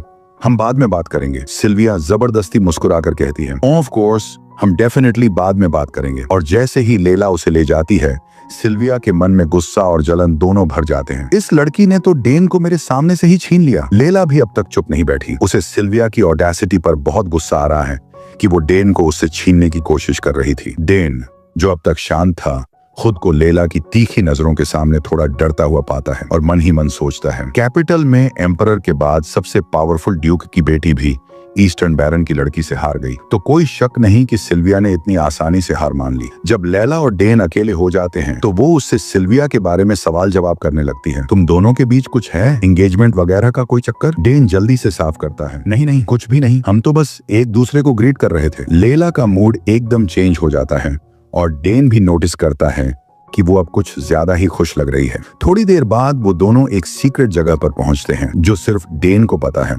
और उसे पूरा कॉन्फिडेंस है कि वहां कोई उन्हें डिस्टर्ब नहीं करेगा। जैसे ही वो उस हिडन जगह पर पहुंचते हैं, लेला एक्साइटमेंट से डांस करने लगती है, वाओ, कितना ब्यूटीफुल प्लेस है, और साथ ही ये भी कहती है कि गुड थिंग, यहाँ अगर कुछ भी हो जाए तो किसी को पता नहीं चलेगा। डैन भी अग्री करता है, बिल्कुल, ये एक परफेक्ट जगह है ट्रेनिंग के लिए। और फिर वो पूछता है, तुमने कभी माना महसूस किया है? लेला बताती है कि थोड़ा बहुत किया है लेकिन अभी तक माना कोर नहीं बना पाई। वो कहती है कि उसने कई बार कोशिश की, जैसे सांस के जरिए माना अंदर लेना। डैन को ये सुनकर थोड़ी हैरानी होती है क्योंकि उसे बैटल फील्ड पर नेचुरली माना फील करना आया था। उसे ये देखकर भी ताज्जुब होता है कि एक ड्यूकल हाउस उसे इस तरह से सिखा रहा है। वो डिसाइड करता है कि पहले कुछ सिंपल से शुरू करते हैं। डैन कहता है, सबसे पहला स्टेप है, जो भी माना तुम अंदर ले रही हो उसे फील करना सीखो। लेला थोड़ा कंफ्यूज हो जाती है तो डैन समझाता है, अगर तुम्हें अपने शरीर से माना बाहर निकालना है तो पहले अंदर के माना पर कंट्रोल होना चाहिए, और इसका सबसे जरूरी हिस्सा है इमेजिनेशन। डैन उसे इंस्ट्रक्ट करता है कि अपनी आंखें बंद करो और इमेजिन करो कि तुम्हारे अंदर माना घूम रहा है। लेला कोशिश करती है लेकिन कुछ नहीं होता। उसके चेहरे से ही पता चल रहा था कि उसे इंस्ट्रक्शन समझ में नहीं आए। वो फिर ट्राई करती है लेकिन फिर भी कुछ नहीं होता। अब वो थोड़ा फ्रस्ट्रेट होकर कहती है, डैन, कुछ क्यों नहीं हो रहा यार? डैन उसे शांति से आश्वस्त करता है, रिलैक्स, ये पहली बार में नॉर्मल है, फिर से ट्राई करो। उधर काउंट सोग्रिस छिपकर उन दोनों को देख रहा होता है। अपने बेटे को किसी और को सिखाते हुए देखकर उसका दिल भर आता है। उसे सच में लगता है कि उसका बेटा अब बड़ा हो गया है। उसी वक्त ड्यूक थर्मियन पीछे से आकर पूछता है, तो यहाँ क्या कर रहे हो? सोग्रिस डर के मारे थोड़ा चौंक जाता है लेकिन ड्यूक हंसते हुए कहता है, रिलैक्स यार, मैं बस पूछ रहा था कि तुम दो लव बर्ड्स को अकेले में एंजॉय करते हुए देख रहे हो क्या? काउंट सोग्रिस थोड़ा इरिटेटेड होकर पूछता है, लव बर्ड्स? और तुम यहाँ पहुंचे कैसे? ड्यूक हंसता है, तुम्हारे जैसे छुपने में तो मैं मास्टर हूँ। आखिर मेरी वाइफ एम्पायर की लेजेंडरी असैसिन है। पूर सोग्रिस कुछ बोल ही नहीं पाता, बस ऑकवर्ड सा फील करता है। ड्यूक फिर मजाक करता है, अगर किले का मालिक ही दूसरों के पर्सनल अफेयर्स में झांकेगा तो लोग क्या कहेंगे। सोग्रिस थोड़ी नाराजगी से कहता है, मैं बस अपने बेटे को फॉलो कर रहा था। ड्यूक हंसते हुए कहता है, सेम हियर, मैं भी अपनी बेटी को ही फॉलो कर रहा हूँ। और अब दोनों पिताएं वहीं जमीन पर बैठकर ऐसे बिहेव करने लगते हैं जैसे किसी स्कूल के बाहर लड़की देखने आए हों। उधर डेन अपना डिमेंशनल पाउच खोलता है। लेला उसे देखकर एक्साइटेड हो जाती है। तुम्हारे पास ये ऑलरेडी है। डेन बताता है कि उसकी बड़ी बहन ने इसे उसके लिए बनाया और रिसेंटली गिफ्ट किया है। लेला थोड़ा सैड हो जाती है, मेरे भाई तो एकेडमी में जाते ही मुझे भूल गए। डेन फिर एक मिरर निकालता है और लेला पूछती है, ये मिरर क्यों? वो एक्सप्लेन करता है, कभी कभी खुद को देखकर इमेजिन करना आसान होता है इंस्टेड ऑफ सिर्फ माइंड में सोचने के। लेला मिरर के सामने खड़ी हो जाती है और फिर से मैजिक प्रैक्टिस शुरू करती है। इस बार वो बहुत सीरियसली कोशिश करती है। वो गहरी सांस लेती है और इस बीच दोनों पापा इंडियन स्टाइल स्क्वाट करके वहीं जमीन पर बैठ जाते हैं। ड्यूक विस्पर्स करता है, लेला तो डेन को कुछ ज्यादा ही पसंद करने लगी है। सोग्रिस पूछता है, सच में? ड्यूक कहता है, हाँ, यूजुअली वो किसी से इतनी जल्दी घुलती नहीं। सोग्रिस बोलता है, मुझे तो वो काफी ब्राइट लगती है। ड्यूक थोड़ी देर चुप रहता है, फिर सॉफ्टली कहता है, वो बाहर से ब्राइट है लेकिन अंदर से नहीं।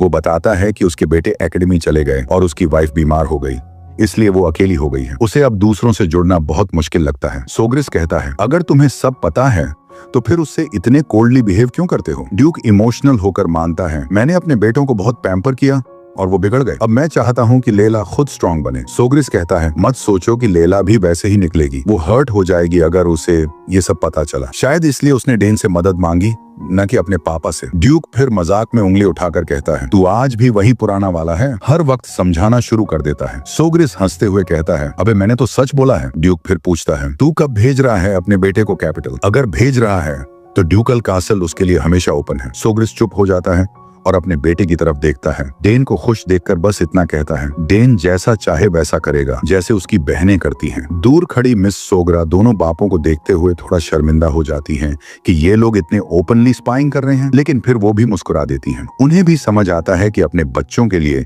पेरेंट्स का प्यार कितनी अजीब पावर रखता है। वापस बच्चों की तरफ लेला कहती है, थैंक्स डेन, तुम सच में एक जीनियस हो। वो मानती है कि चाहे सब लोग उसे जीनियस कहें, लेकिन उसे लगता है कि वो उसकी तुलना में काफी कमजोर है। डेन बेफिक्री से इधर उधर देखता है ये चेक करने के लिए कि दोनों पिताजी चुपचाप जा चुके हैं या नहीं। फिर वो उसे आश्वस्त करता है, ये तो बस शुरुआत है, तुम भी जरूर और स्ट्रांग बनोगी। वो फिर उससे पूछती है, क्या तुम एकेडमी जा रहे हो? क्योंकि वहीं तो पूरे एम्पायर के सारे जीनियस इकट्ठा होते हैं। इस पर डेन कंधे उचकाते हुए कहता है, पता नहीं, मुझे नहीं लगता कि वहां जाने की जरूरत है। अकेले ट्रेन करके भी मैं काफी स्ट्रांग बन सकता हूँ। लड़की उसकी नैरो सोच पर गुस्सा हो जाती है और उसे डांटते हुए कहती है, एकेडमी जाना सिर्फ पढ़ाई के लिए नहीं होता, वहां से नोबल फैक्शन बनते हैं, कनेक्शंस बनते हैं। बचपन से ही डेन हैरान रह जाता है कि ये लड़की सिर्फ 7 साल की होते हुए भी कितनी समझदार है और उसे असली दुनिया की सच्चाई समझ आती है। वो फिर जवाब देता है, मुझे पता है ये सब, लेकिन अभी मेरा मन नहीं है जाने का। लाइब्रेरी में अभी ढेर सारी किताबें हैं जो मैंने पढ़ी ही नहीं, और मम्मी पापा से भी बहुत कुछ सीखना है। लिलिया उसकी बात मानती है और कहती है, ठीक है, लेकिन क्या तुम्हें अपने उम्र के बच्चों के साथ खेलने का मन नहीं करता? मैंने सुना है तुम्हारी बड़ी बहनें भी एकेडमी जा रही हैं। डेन के पास अब कोई सॉलिड जवाब नहीं बचा, तो वो बस टालने की कोशिश करता है। शायद फ्यूचर में चला जाऊं, जब मन करेगा। वो फिर कहती है, कैपिटल जाने का प्लान बने तो एक बार मेरे घर जरूर आना। और यहीं से उनकी दोबारा मिलने की एक प्यारी सी प्रॉमिस बन जाती है। फिर उसे याद आता है, वैसे अब जब तुमने मुझे मैना बुलेट्स चलाना सिखा दिया है तो अपना रिक्वेस्ट कब करोगे? डेन सिर्फ सिर हिलाता है और कहता है, कैपिटल में मिलेंगे तब बताऊंगा। ये सुनकर वो शॉक्ड हो जाती है और जोर से चीख पड़ती है, क्या? शायद उसे ये जानकर शौक लगा कि वो कैपिटल जाने की सोच रहा है। आखिरकार उसके जाने का दिन आ ही जाता है। जब लिलिया की कैरेज सड़क पर दूर जाती है तो डेन अपने हाथ में पकड़े हुए एक पत्थर जैसे ऑब्जेक्ट को देखता है जो उसे उसके फ्यूचर फादर इन लॉ ने दिया था। सीन फ्लैशबैक में चला जाता है जब ड्यूक ने वो ऑब्जेक्ट उसे दिया था। डेन ने पूछा, ये क्या है? तो फादर इन लॉ ने जवाब दिया, ये तुम्हारा बर्थडे प्रेजेंट है, उम्मीद है तुम्हें पसंद आएगा। वो आगे बताता है, हमारे थर्मियन हाउस के सिंबल्स हैं बदला, तलवार और लोहार। हमारे पूर्वज एक ब्लैकस्मिथ थे, उन्हीं की वजह से आज हमारा घराना पूरे एम्पायर में बेस्ट फोर्ज चलाता है, बल्कि पूरे कॉन्टिनेंट में सबसे बेहतरीन। थर्मायन की बनी वेपन्स ही एम्पायर की सुरक्षा करते हैं। ऑफ कोर्स डेन को यह सब पहले से पता था, क्योंकि उसकी पास्ट नॉलेज के हिसाब से इस फोर्ज में दुनिया का हर रेयर और मिलता है और हर तरह के मिस्टिकल वेपन्स और आर्टिफैक्ट्स यहाँ बनाए जाते हैं। ड्यूक फिर बताता है, अगर तुम ये इंसिग्निया फोर्ज में दिखाओगे तो वहां तुम्हारे लिए तुम्हारी पसंद का कोई भी वेपन तैयार किया जाएगा। तभी हमें पता चलता है कि वो पत्थर जैसा ऑब्जेक्ट असल में एक इंसिग्निया है, एक तरह का सर्टिफाइड चेक जो उस इंसान की स्किल और ऑनर को साबित करता है। काउंट सोग्रिस तो ये देखकर दंग रह जाता है कि ड्यूक इतनी रेयर चीज इतनी आसानी से दे रहा है, जिसे इंपीरियल फैमिली तक पाने के लिए तरसती है। ड्यूक सिर्फ डेन के सिर पर प्यार से हाथ फेरता है और कहता है, अच्छा बच्चा बनो और अपने पापा की मदद करो। लेलिया दूर से आखिरी बार उसे हाथ हिलाकर बाय कहती है और यहीं से वो एक दूसरे से विदा लेते हैं। प्रेजेंट में उसकी माँ उसके पास आकर स्क्वाट करती है। उसका उदास चेहरा देखकर पूछती है, क्या तुम अपसेट हो कि वो चली गई? डेन सॉफ्टली कहता है, हाँ, वो मेरी पहली दोस्त थी। माँ मुस्कुराकर कहती है, जब तुम कैपिटल जाओगे तो फिर से मिल पाओगे और तब तक तुम और भी ज्यादा हैंडसम बन चुके होंगे। वेल, माँ सही ही कह रही है। वो हमेशा यही नहीं रहेगा और फ्यूचर में कई मौके आएंगे जब वो उसे फिर मिल सकेगा। डेन फिर सॉफ्टली बोलता है, ऑल द बेस्ट, जब तक दोबारा मुलाकात ना हो। उधर ड्यूक अपनी कैरेज में बैठा अब भी उसी के बारे में सोच रहा है। उसे ये अजीब लगता है कि हर बार जब वो डेन को देखता है तो उसे आर्जिरिक वॉरियर की याद आती है। वो वॉरियर जिसने कम उम्र में ही ट्रिपल क्लास वॉरियर की एबिलिटी दिखाई थी। ड्यूक को पूरा यकीन है अगर आर्जिरिक जिंदा होता तो आज ड्रेनिक एम्पायर का हेक्सा क्लास नाइट बन चुका होता। इसीलिए वो चाहता है कि जब डेन बड़ा और स्ट्रांग हो जाए तब वो उसे फिर से देखे। कुछ दिन बाद हम देखते हैं डेन अकेला बैठा है उसे आगे सामने। हर सुबह और शाम वो उसे माना से फीड करता है। अब सोचता है कहीं ये बहुत जल्दी तो नहीं है उसके हैच होने का। वो जानता है कि एग के अंदर एक मिस्टीरियस फेमिलियर है और अगर कोई समनर ना भी हो तो भी वो अपनी माना उस एग में भरकर उसे अपने नाम से इम्प्रिंट कर सकता है, जिससे वो फैमिलियर हमेशा के लिए उसका बन सकता है। लेकिन उसकी क्वालिटी ऑफ मैना को फैमिलियर से मैच करना होगा और शायद कुछ और ट्रिकी कंडीशंस भी होंगी जो अभी तक फुलफिल नहीं हुई। उसे ये भी सुनने में आया है कि कुछ एग्स कभी हैच ही नहीं होते क्योंकि उनके कंडीशंस कभी मीट नहीं होते। सो वो उम्मीद करता है कि ऐसा उसके साथ ना हो। वो बार बार अपनी मना का फ्लो और स्ट्रेंथ बदलता है लेकिन कोई रिएक्शन नहीं आता। एक बार फिर पूरी मेहनत करने के बाद वो एग को वापस रख देता है। सोचता है शायद वो ज्यादा ग्रीडी हो गया था, एक बार में सक्सेस चाह रहा था। तभी गेट पर बटलर आता है और पूछता है, मास्टर डेन रेडी हो? उसी वक्त एग रिएक्ट करता है और उसमें से कुछ आवाजें आने लगती हैं। डेन दौड़कर एग की तरफ जाता है। उसे यकीन है कि उसने कुछ सुना। बटलर भी तेजी से कमरे में घुसता है और पूछता है, ये आवाज कैसी थी? डेन कहता है, 1 मिनट रुको, पहले एग चेक कर लूं। लेकिन दोबारा वो डिसअपॉइंटमेंट फेस करता है। कोई बदलाव नजर नहीं आता। बटलर पूछता है, क्या एग ने कोई रिएक्शन दिया? डेन जवाब देता है, नहीं, शायद मुझे ही ऐसा लगा। फिर वो ट्रेनिंग हॉल जाता है और सोर्ड प्रैक्टिस शुरू करता है। बटलर उसकी परफेक्ट मूवमेंट्स देखकर खुश हो जाता है। ताली बजाते हुए पूछता है, ये सोर्ड्समैनशिप आपने कब सीखा यंग मास्टर? डेन कैजुअली कहता है, बस ऐसे ही सोर्ड घुमाने का मन किया। बटलर उसकी तारीफों के पुल बांध देता है, आप तो सच में जीनियस हो, सोर्ड में भी उतने ही टैलेंटेड हो। डेन तब सोचता है, स्पीयर सीखना मजेदार था लेकिन दिल तो हमेशा से सोर्ड की तरफ था। पापा की स्ट्रिक्ट निगरानी की वजह से कभी पकड़ ही नहीं पाया, लेकिन अच्छा है अब भी मेरी पकड़ उतनी ही स्ट्रांग है।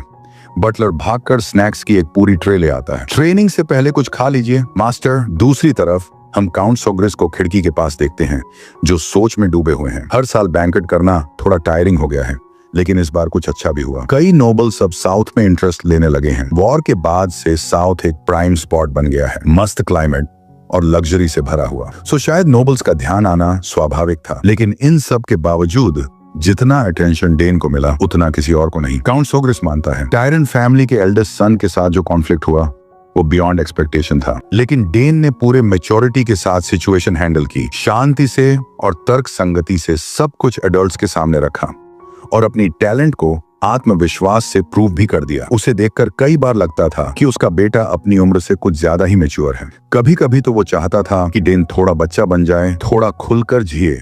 जैसे जैसे ट्रेनिंग का टाइम करीब आ रहा था उसे समझ आ गया कि अब उसे ट्रेनिंग हॉल जाना ही पड़ेगा। उसने अपना लेजेंडरी भाला ड्रैगन टेल निकाला और सोचा आज डेन को इससे थोड़ी प्रैक्टिस करवाई जाए। लेकिन जैसे ही वो मैदान में पहुंचा और देखा कि डेन क्या कर रहा है वो वहीं रुक गया। डेन तलवार चला रहा था। अब उसके मन में सिर्फ एक ही सवाल था, तलवार क्यों? उसने सोचा जरूर उस कमीने ड्यूक ने कुछ बोला होगा, वरना इतनी स्पीयर ट्रेनिंग के बाद ये तलवार लेकर क्या कर रहा है? वो चुपचाप खड़ा रहा और अपने बेटे को देखता रहा, जो इतनी स्किल के साथ तलवार चला रहा था, जैसे कोई मास्टर सोर्ड्समैन हो। सच कहें तो इतनी परफेक्ट ताकत और बैलेंस के साथ सोर्ड चलाना किसी एक्सपीरियंस फाइटर के बस की बात नहीं थी। वो खुद से बड़बड़ाया, ये सब इसे कब से आता है?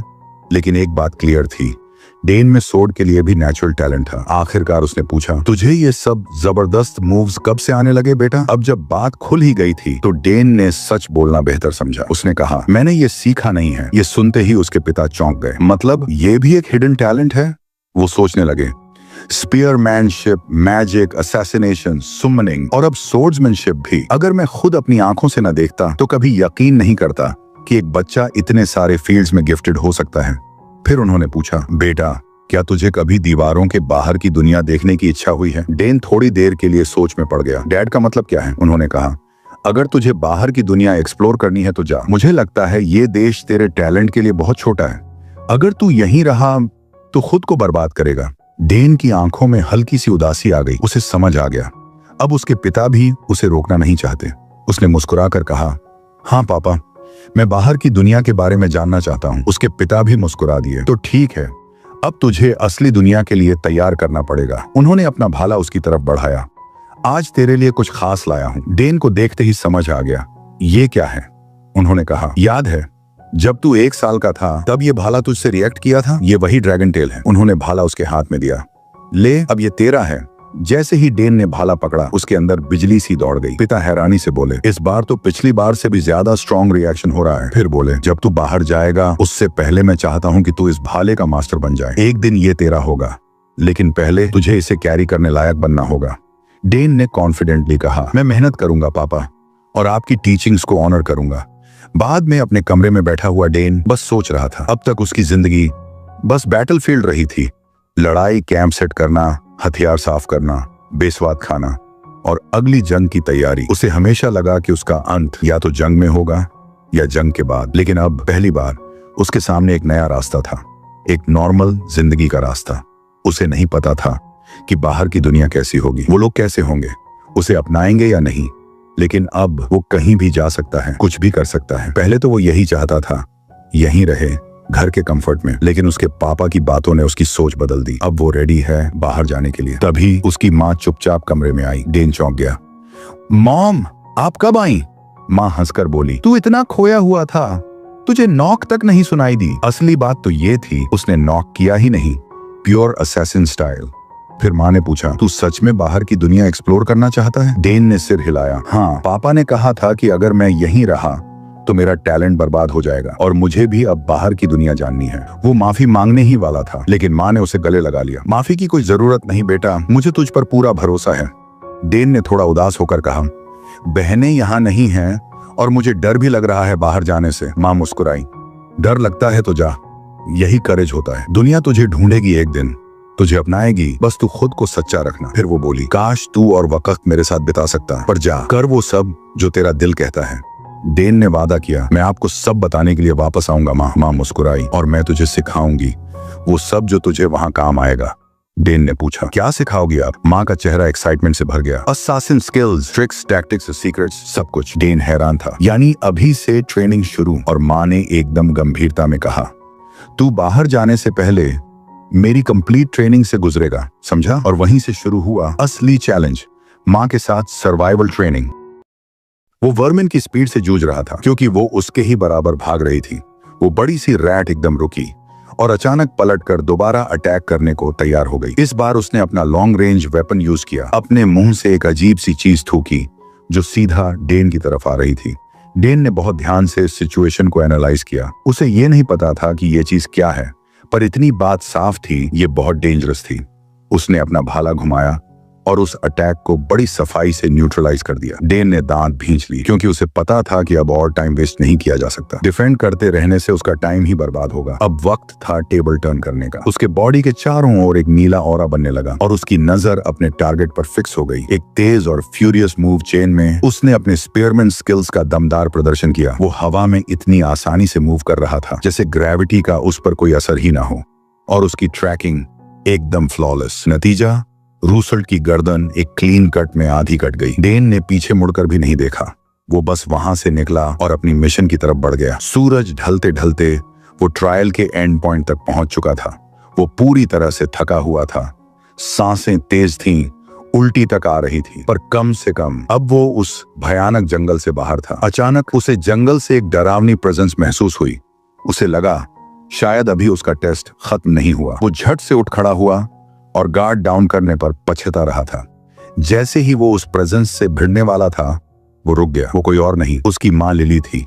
लिली ने जानबूझकर अपनी प्रेजेंस रिवील की थी, ये देखने के लिए कि उसका बेटा कैसे रिएक्ट करेगा, और डेन ने ये टेस्ट पास कर लिया था। उसका टोटल फॉरेस्ट रन टाइम था 3 घंटे और 30 मिनट, जो लिली के खुद के रिकॉर्ड से भी तेज था। वो पूरे टाइम उसे छुप कर देख रही थी। आखिर माँ है, अपने बेटे को ऐसे खतरे में अकेला थोड़ी छोड़ती। लिली जानती थी कि उसका बेटा कितना टैलेंटेड है, लेकिन माँ का नजरिया थोड़ा अलग होता है। इस ट्रायल में जिसमें डेन ऑलमोस्ट परफेक्शन के साथ निकला, लिली को उसकी सर्वाइवल और अडेप्टेबिलिटी में कोई भी कमी नहीं दिखी। उसने डेन के गालों को प्यार से पकड़ा और बोली, इस स्पीड पे तो तुझे असैसिन के तौर पर रिक्रूट कर लिया जाएगा। उसकी सक्सेस को सेलिब्रेट करने के लिए लिली ने अपनी सबसे कीमती चीज निकाली, एम्पायर की ग्रेटेस्ट असैसिन का लेजेंडरी डैगर। उसने सोचा अब ये हथियार उसके बेटे को ज्यादा सूट करेगा। अब से डेन का होगा नाइट हॉर्न। लिली ने वो लेजेंडरी वेपन अपने बेटे को दे दिया, क्योंकि अब उसे इसकी जरूरत नहीं थी। नाइट हॉर्न बना था एक रेयर इथेरल ओर से, ऐसा मटेरियल जो किसी भी ऑब्जेक्ट के एलिमेंट को अब्सॉर्ब कर सकता था। अगर चाहे तो डेन इसमें दुनिया का हर जहर भर सकता है और उस जहर को मिक्स करके अपनी स्ट्रेंथ के लिए यूज भी कर सकता है। डेन ने दिल से मां को थैंक यू कहा और वादा किया कि वो नाइट हॉर्न को पूरी रिस्पेक्ट देगा, और इसी के साथ खत्म हुई उसकी आसन ट्रेनिंग। जैसे ही माँ बेटा वापसी के लिए तैयार हो रहे थे, तभी पास के जंगल से एक गटरल चीख सुनाई दी। वो उसी जंगल की गहराइयों से आ रही थी। उन्होंने सोचा चेक किया जाए। कट टू कुछ दिन बाद सॉग्रेस काउंटी के एनेक्स टावर के अंदर एक गेस्ट रूम में एक बूढ़ा आदमी चौंक कर उठा, खांसते हुए, चीखते हुए, लंबे सफेद बाल, दाढ़ी और पूरी तरह कंफ्यूज्ड। सांस लेने की कोशिश कर रहा था, पर मानो जान ही निकल रही हो। उसने इधर उधर देखा, एक लग्जरी रूम में था, पर उसे याद नहीं आ रहा था वो यहां कैसे आया। आखिरी चीज जो उसे याद थी, वो जंगल में एक मशरूम खा रहा था। तभी दरवाजा खुला और अंदर आया डेन, पानी लेकर। उसने बोला, ज्यादा हिलिए मत सर, आप डिटॉक्स प्रोसेस में हैं। डेन ने बताया कि शायद उन्होंने गलती से रेड नोज पॉइजनस मशरूम खा लिया था। शुक्र है कि उस वक्त डेन और लिली ने उन्हें टाइमली ढूंढ लिया। बूढ़े को याद आया, हाँ, उसने वो मशरूम्स देखे थे, पर उसे क्या पता था कि वो इतने जहरीले होंगे। अगर वो दोनों थोड़ा और लेट आते तो शायद उसकी लाश सड़ रही होती। डेन ने उन्हें पानी दिया, समझ गया था कि वो बहुत प्यासे होंगे। उसने उनकी पूरी हालत ध्यान से ऑब्जर्व की। बूढ़े के पास एक बेल्ट थी जिस पर निक्सियन मैजिक टावर का इंसिग्निया बना था। मतलब ये कोई आम इंसान नहीं था। अगर नाइट हॉर्न उस जहर को अब्सॉर्ब ना करता तो ये आदमी कब का मर चुका होता। अब जब बूढ़ा थोड़ा काल्म हुआ, उसने पूछा, हम कहाँ हैं? डेन ने जवाब दिया, सॉग्रेस काउंटी के एनेक्स टावर में। उन्हें शायद सदर्न रीजन में रास्ता भटक गया था। जहर की वजह से कंफ्यूज्ड होकर वो दूर तक चले गए थे।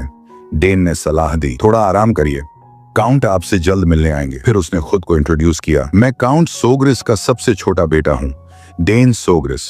बूढ़े की आंखें चमक उठी। एराबेला सोग्रिस? उसी परिवार से।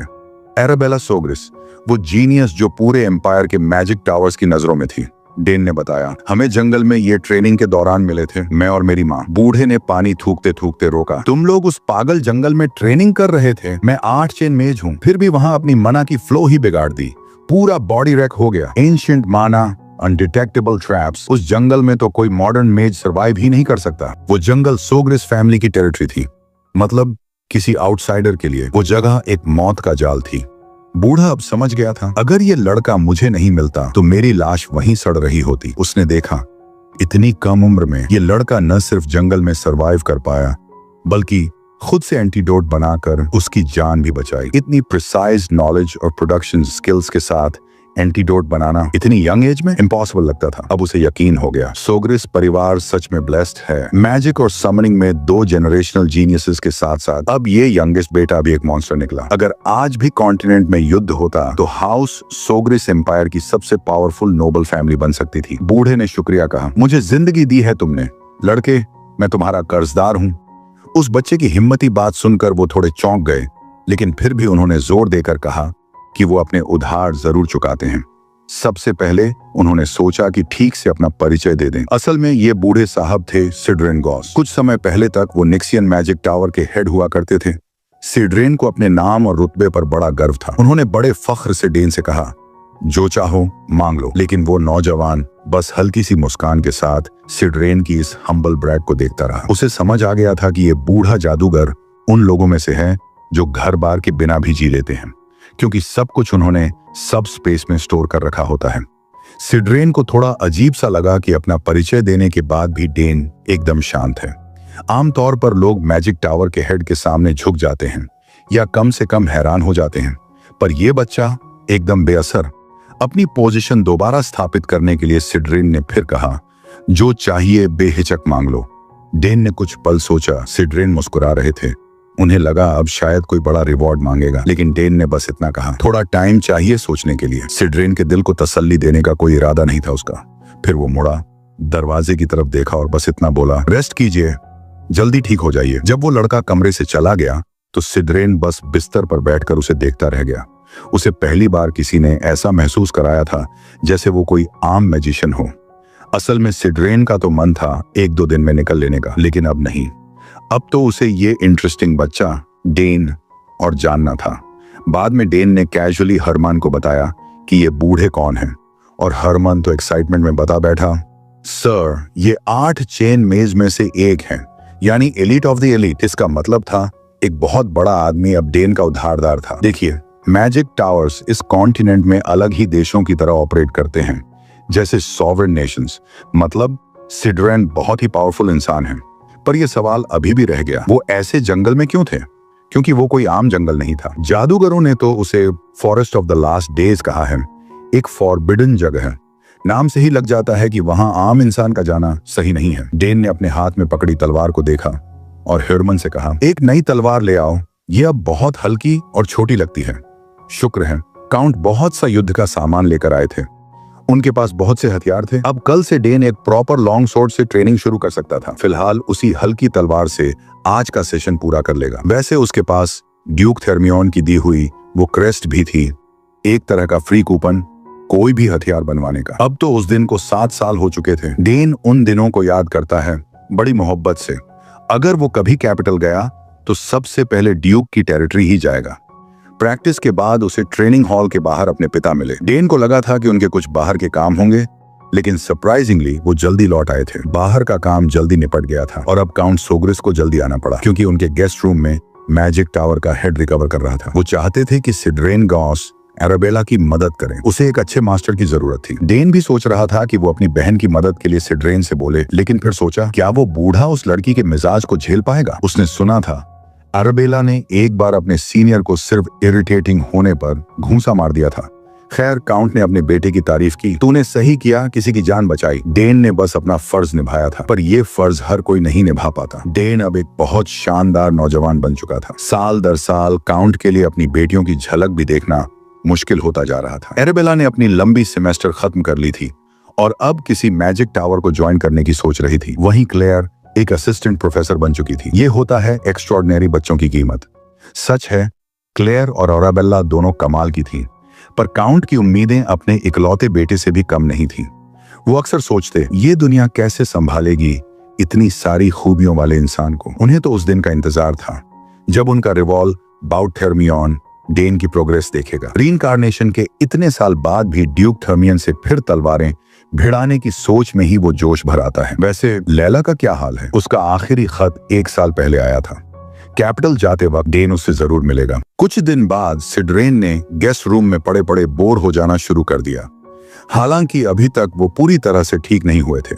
डॉक्टर ने साफ मना किया था, ना ज्यादा घूमो, ना मैजिक यूज करो। अभी तक उनकी बॉडी में जहर और मैजिक रिफ्लक्स पूरी तरह साफ नहीं हुआ था। अब उन्हें कुछ दिन और आराम करना ही होगा। उनके पास कोई और ऑप्शन भी नहीं था। कई साल हो गए थे बिना मैजिक के। थोड़ा अलग एक्सपीरियंस था उनके लिए, पर एक कमरे में बंद रहना वो बर्दाश्त नहीं कर सकते थे। इसलिए रास्ता ना जानते हुए भी एनेक्स में घूमने निकल गए। डॉक्टर को चिंता थी, ये बूढ़ा ट्रबल करेगा और भुगतना मुझे पड़ेगा। इन चंद दिनों में हाउसकीपर्स ने तो गॉसिप भी शुरू कर दी थी। कहने लगे जादूगर या तो जीनियस होते हैं या फिर पागल। कई मेड्स ने सिड्रेन को एनेक्स की हर मंजिल पर चक्कर लगाते देखा था। अब वो घंटों गार्डन में फूलों को निहारते रहते थे। कहा तो गया था कि ये कोई जबरदस्त मैजिशियन है, लेकिन जो दिखा वो तो बस एक एक्सेंट्रिक ओल्ड मैन ही था। मेड्स को अपनी लेडी अरबेला की चिंता हो रही थी, पर सिड्रेन सच में उस गार्डन की जादुई सुंदरता में खो गए थे। उन्हें अंदाजा नहीं था इस गार्डन में कितनी जबरदस्त मैजिक बसी है। तभी डेन वहां पहुंचा। पूरे घर में ढूंढने के बाद आखिर में वो गार्डन में मिले। सिड्रेन को ठीक होने तक इसी जगह में रहना पड़ेगा, शायद यही उनके लिए बेहतर है। अब तो समझ आता है इतने सारे नोबल लोग वेकेशन सीजन में साउथ क्यों आते हैं। डेन को साउथ बहुत पसंद है, पर अफसोस अब उसे यहां से जाना पड़ेगा।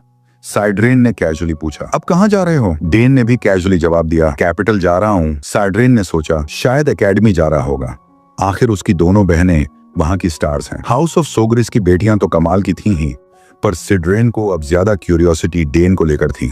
तो उन्होंने अपनी आंखों में माना चैनल करके खुद देखने की सोची, और जो उन्होंने देखा वो हैरान कर देने वाला था। उस लड़के के शरीर में प्योर पावर का समुंदर बह रहा था। इतनी डेंस माना उन्होंने आज तक नहीं देखी थी।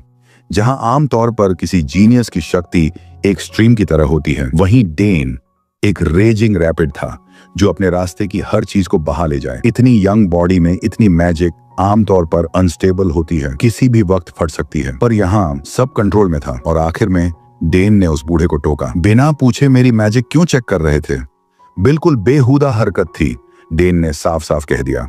सिड्रेन ने ऑकवर्डली अपनी प्रोबिंग रोक दी और उस लड़के की ऑब्जर्वेशन की तारीफ करते हुए माफी मांगी। शायद मैं थोड़ा थॉटलेस हो गया, लेकिन अंदर ही अंदर सिड्रेन अभी भी ये समझने की कोशिश कर रहा था कि इतना वाइल्ड माना कोई इंसान अपने अंदर कैसे कंटेन कर सकता है। आर्चमेज के इतने सालों के अनुभव में ऐसा कोई केस नहीं देखा था। डेन को समझ नहीं आया कि ये बूढ़ा ऐसे रिएक्ट क्यों कर रहा है।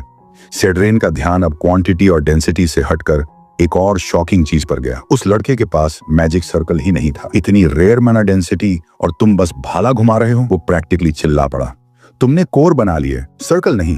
ये तो प्योर टैलेंट की बेइज्जती है। डेन थोड़े कंफ्यूज्ड हो गया, क्या मैं दोनों यूज नहीं कर सकता, कोर और सर्कल दोनों? इस पर सिड्रेन लिटरली अपना सर पकड़ के बैठ गया। तुम्हें पता है कि मैजिक सोर्समैन की लाइफ इतनी शॉर्ट क्यों होती है?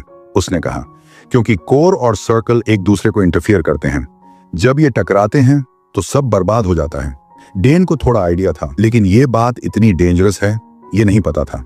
सिड्रेन का मूड और खराब हो गया। इतनी दुनिया में सबसे बड़ी टैलेंट तुम हो और तुमने अपना रास्ता खुद ही बिगाड़ लिया। डेन ने थोड़े सोचते हुए पूछा, तो क्या बिना सर्कल के मैं मैजिक नहीं कर सकता? सिड्रेन ने बताया कि थियोरेटिकली तो पॉसिबल है, लेकिन प्रैक्टिकली इम्पॉसिबल लगता है। अब तक जितनों ने ट्राई किया है सब फेल हुए हैं। लेकिन ये सब सुनकर भी डेन का हौसला नहीं टूटा। मुझे लगता है मैं कर सकता हूं, उसने कहा, और उसने वहीं खड़े खड़े एक बेसिक मैजिक कोड को मैनिपुलेट करना शुरू कर दिया। हवा में रून्स और मैना को रीअरेंज करके उसने एक फायर स्पेल जनरेट कर दी। ब्लास्ट डिसेंट था। सिड्रेन की आंखें लिटरली फटी रह गईं। ये पॉसिबल हाई नहीं है, उसने धीरे से कहा। इतने सालों में किसी ने बिना सर्कल स्पेल नहीं किया और ये लड़का कैजुअली कर रहा था। डेन ने और मॉडिफाई करके अपने चारों ओर माना बैरियर बना लिया। एराबेला ने बोला था कि मेरी मैजिक एफिनिटी बहुत हाई है, शायद इसलिए पॉसिबल हो पा रहा है, डेन ने कैजुअली कहा। सिड्रेन तो लिटरल झटका खा गया। वो खुद एक आर्चमेज है, पर आज पहली बार उसको वो फीलिंग हुई जो आम लोग नोबल्स को देखकर फील करते हैं। वो विटनेस कर रहा था एक रियल वर्ल्ड शैटरिंग टैलेंट, और दूसरी तरफ डेन बस स्माइल कर रहा था। अरे चलो काम तो कर गया। सिड्रेन के पैरों में एक्साइटमेंट से कंपी आने लगी। Will you become my personal disciple? उसने ऑलमोस्ट चिल्लाते हुए पूछा। डेन थक चुका था उस बूढ़े के रिक्वेस्ट से, लेकिन सिड्रेन फिर भी नहीं रुका। तुमने 2 चेन स्पेल्स देखे हैं कभी? सिड्रेन ने पूछा। नहीं, डेन ने कहा, मैंने सिर्फ सिंगल चेन स्पेल देखे हैं। अगर तुम मेरे अंडर आए तो मैं तुम्हें 8 चेन मैजिक सिखाऊंगा, सिड्रेन ने बोस्ट करते हुए कहा। लेकिन फिर भी डेन ने पोलाइटली मना कर दिया। इसी बीच काउंट सोग्रिस आ गया और दोनों को हंसते हुए देखा। क्या चल रहा है यहाँ? डेन ने बिल्कुल साफ जवाब दिया, ये बुढ़ा बार बार मुझे अपना डिसाइपल बनाना चाह रहा है। सिड्रेन इस बार काउंट के सामने एकदम रिस्पेक्टफुली बोला, आपका बेटा फ्यूचर का सबसे ब्राइट मेज बन सकता है। उसने बिना सर्कल चेन मैजिक कर लिया है। काउंट सोग्रिस के लिए ये अनबिलीवेबल था। उसका बेटा बिना ट्रेनिंग के मैजिक स्पेल्स नेचुरली कास्ट कर रहा था। काउंट ने सिड्रेन की तारीफ की कि उसने तुरंत डेन की पोटेंशियल पहचान ली, लेकिन जब सिड्रेन ने कैजुअली कहा कि वो डेन को मैजिक सोर्ड्समैन बना देगा, काउंट का मूड बदल गया। Magic swordsman? नेवर! ऑर्चन गुस्से से गरज उठा। सिड्रेन बोला, तलवार और जादू परफेक्ट कॉम्बिनेशन है। अगर कुछ बना तो मैजिक स्पेयरमैन बनेगा। काउंट चीख पड़ा। डेन कॉर्नर में चुपचाप खड़ा रहा। सिड्रेन को अब जाकर समझ आया कि सोग्रिस परिवार कितना अजीब है। देखो, मेजेस के लिए डिसाइपल बनाना सिर्फ टीचिंग नहीं है, वो एक लेगेसी का हिस्सा होता है, एंशिएंट ट्रेडिशन। सिड्रेन किसी डिसाइपल की नहीं, अपने लाइफ्स वर्क के वारिस की तलाश में था। एक 8 चेन आर्च मेज इतना डेस्परेट था उसे अपना बनाना। ये देखकर डेन को अपने अंदर एक नई कॉन्फिडेंस महसूस हुई। तभी उसे याद आया, एराबेला ने एक क्रिस्टल बॉल दिया था जिससे वो उससे बात कर सके। डेन ने उस क्रिस्टल बॉल में माना डाला और एराबेला को टेलीपैथिकली कॉल किया। एराबेला उस वक्त एकेडमी की लाइब्रेरी में पढ़ रही थी। जैसे ही उसने भाई की आवाज सुनी, वो एक्साइटमेंट से खिल उठी। जैसा कि सोचा था, एराबेला भी पूरी तरह शॉक्ड रह गई जब उसे पता चला कि डेन ने एक चेन स्पेल बिना किसी मैजिक सर्कल के चला लिया। उसे पहले से पता था कि उसके भाई की माना एफिनिटी एबनॉर्मल है, लेकिन इतनी ज्यादा होगी उसने कभी इमेजिन भी नहीं किया था। सर्कल का काम होता है एनर्जी को प्यूरिफाई और सर्कुलेट करना। तो शायद डेन की माना पहले से ही इतनी प्योर है कि उसे रॉ ही इस्तेमाल किया जा सकता है। एराबेला ने डिसाइड किया कि वो एक माना स्टोन भेजेगी डेन के कमरे में मौजूद ट्रांसमिशन मशीन के जरिए, ताकि उसकी माना की प्योरिटी इंस्पेक्ट की जा सके। लकी है डेन कि उसके पास एराबेला जैसी सिस्टर है। आज वो एक 6 चेन मेज बन चुकी है और उसकी गाइडेंस डेन के लिए बहुत रियश्योरिंग रही है। एराबेला को लगा कि अब जब Den chain level magic use करने लगा है तो एकेडमी में अटेंशन मिलना तय है, जो कि डेन बिल्कुल नहीं चाहता। लेकिन ये तो यूनिवर्सल रूल है, सच्ची टैलेंट कभी छुप नहीं सकती। एराबेला ने अपने छोटे भाई को कॉन्फिडेंटली बोला, कोई तुझे चिढ़ाने की कोशिश भी करेगा तो मैं उसे मिट्टी में मिला दूंगी। तभी डेन ने टीजिंगली पूछा, वैसे ये सच है कि तूने ड्वेल डची के सेकंड सन की नाक तोड़ दी? एराबेला का खून फिर से उबाल मारने लगा, लेकिन याद आया कि वो पब्लिक में है तो खुद को थोड़ा काम किया। खैर, एराबेला का मानना था कि समय के साथ साथ डेन की माना प्योरिटी और भी बढ़ सकती है। ये एक पॉसिबिलिटी है जिसे एक्सप्लोर करना चाहिए। लेकिन तभी एक प्रोफेसर की जरूरत पड़ने से उनकी कॉल कट करनी पड़ी। विदा लेते वक्त एराबेला ने वादा किया कि वो माना स्टोन जल्द ही भेज देगी। अब जाकर डेन को एहसास हुआ कि शायद वो एक ऐसा रास्ता बना रहा है जो इस दुनिया में कभी था ही नहीं। अपनी एक्स्ट्रॉर्डिनरी प्योर माना को देखकर वो हंसते हुए बोला, कहीं मेरे सीने में ड्रैगन का हार्ट तो नहीं धड़क रहा। दूसरी तरफ सिड्रेन अभी भी एनेक्स में अपनी रिकवरी के लिए स्टक था। डेन की जांच करने के लिए उसने थोड़ी सी माना यूज की थी और उस वजह से उसकी मैजिक रिफ्लक्स और भी बिगड़ गई। अब उसे और लंबा आराम करना पड़ेगा। अगर ये बच्चा मेरा डिसाइपल बन जाए तो मैं सबसे ग्रैंड लेगेसी छोड़ सकता हूँ, सिड्रेन सोच रहा था। लेकिन अगर डेन को 8 चेन मैजिक भी अट्रैक्ट नहीं कर पा रहा तो सिड्रेन को समझ नहीं आ रहा था और क्या ऑफर करे। कोई प्राइसलेस आर्टिफैक्ट, कोई जेनरेशनल इनहेरिटेंस? लेकिन वो जानता था अगर वो अपने सारे ट्रेजर्स अभी दे देगा तो कहीं ठगा ना जाए, सब खो बैठेगा। इन्हीं सब सोचों में डूबा सिड्रेन था। तभी दरवाजे पर दस्तक हुई। उसे लगा शायद लड़का माफी मांगने आया है, या हो सकता है डिसाइपल बनने का इरादा बदल लिया हो। लेकिन जैसे ही डेन अंदर आया, सिड्रेन ने बिना सोचे अस्यूम कर लिया कि लड़का अब मान गया है। डेन ने सीधा जवाब दिया, ऐसा कुछ भी नहीं है, मैं बस आपसे कुछ पूछने आया हूँ। सिड्रेन थोड़ा कंफ्यूज्ड हो गया, क्या तुम्हारा कोई मास्टर ऑलरेडी है इसलिए मना कर रहे हो? नहीं, डेन ने कहा, मैं बस 2 चेन मैजिक का रीअरेंजमेंट कोड नहीं जानता। एराबेला से सीखना पॉसिबल नहीं है क्योंकि वो दूर है और वैसे भी सिड्रेन को वो बचा चुका है, तो हेल्प मांगने में कोई बुराई नहीं। डेन ने साफ बोल दिया, मैं सिर्फ मेज नहीं बनना चाहता और सिर्फ मैजिक स्पीयरमैन भी नहीं, मैं बनना चाहता हूँ मैजिक स्पीयरमैन असैसिन समनर। सिड्रेन के होश उड़ गए। असैसिन समनर क्या होता है? और ऊपर से सोर्ड्समैन भी जोड़ रहा है। ये सुनकर सिड्रेन लिटरली फ्रस्ट्रेशन में अपना सर पकड़ने वाला था। इतनी अब्सर्ड एम्बिशन एक बच्चे की सोच ने आर्चमेज को हिला दिया। डेन को लग गया था कि अगर वो डिसाइपल बन गया तो उसका पाथ फिक्स हो जाएगा, इसलिए उसने साफ मना कर दिया। सिड्रेन ने हार मानते हुए पूछा, तो क्या रिकमेंडेशन लेटर चलेगा? निक्सियन मैजिक टावर के फॉर्मर हेड से रिकमेंडेशन मिलना बहुत बड़ी बात थी। डेन ने कुछ देर सोचा और कहा, नॉट अ बैड डील। उसने लेटर एक्सेप्ट कर लिया और बोला, वैसे एक और चीज चाहिए थी। सिड्रेन ने सोचा, फाइनली लड़का मान ही गया। लेकिन डेन ने कैजुअली पूछा, can I get the 2 chain rearrangement code? सिड्रेन ने थोड़ा हंसते हुए कहा, वो आसान है, मुझे सारे 2 चेन रीअरेंजमेंट कोड्स याद हैं। लेटर और कोड देना कोई बड़ी बात नहीं थी और सिड्रेन वैसे भी अब डेन से इन्फ्लुएंस बना चुका था। डेन ने स्माइल करते हुए हाथ आगे बढ़ाया, अब तो आप मानेंगे ना, आपका जो उधार था वो पूरा चुका दिया मैंने। पहला, मैंने आपको जंगल से बचाया। दूसरा, आपके शरीर में फैले हुए जहर को न्यूट्रलाइज किया। तीसरा, आपको अपनी पीठ पे उठा के एनेक्स तक लाया, लेकिन उसे बोनस मान लीजिए, सेड्रेन के पास कोई जवाब नहीं बचा था। एक 14 साल के बच्चे ने उसे लॉजिकली हरा दिया। अब दोनों ट्रेनिंग हॉल में लेसन के लिए रेडी हो चुके थे। सेड्रेन ने मान लिया कि हो सकता है ये लड़का कभी उसका डिसाइपल ना बने, लेकिन इन्फ्लुएंस बनाए रखना जरूरी है। लेक्चर शुरू हुआ। अब मेन चैलेंज था डेन को बिना सर्कल के चेन लेवल मैजिक सिखाना। 2 चेन का रीअरेंजमेंट कोड बहुत कॉम्प्लिकेटेड होता है। बहुत सारे मेजेस इसी लेवल पर फेल हो जाते हैं। डेन ने पूरा फोकस किया क्योंकि उसके पास ऐसा गुरु था जो खुद एक आर्च मेज है। सेड्रेन ने सीरियसनेस से सिखाना शुरू किया। 2 चेन स्पेल्स में माना की सही कैलकुलेशन जरूरी है। एनवायरनमेंट, बॉडी की कंडीशन सब मैटर करता है। ज्यादातर लोग इसी कॉम्प्लेक्सिटी की वजह से मैजिक छोड़ देते हैं।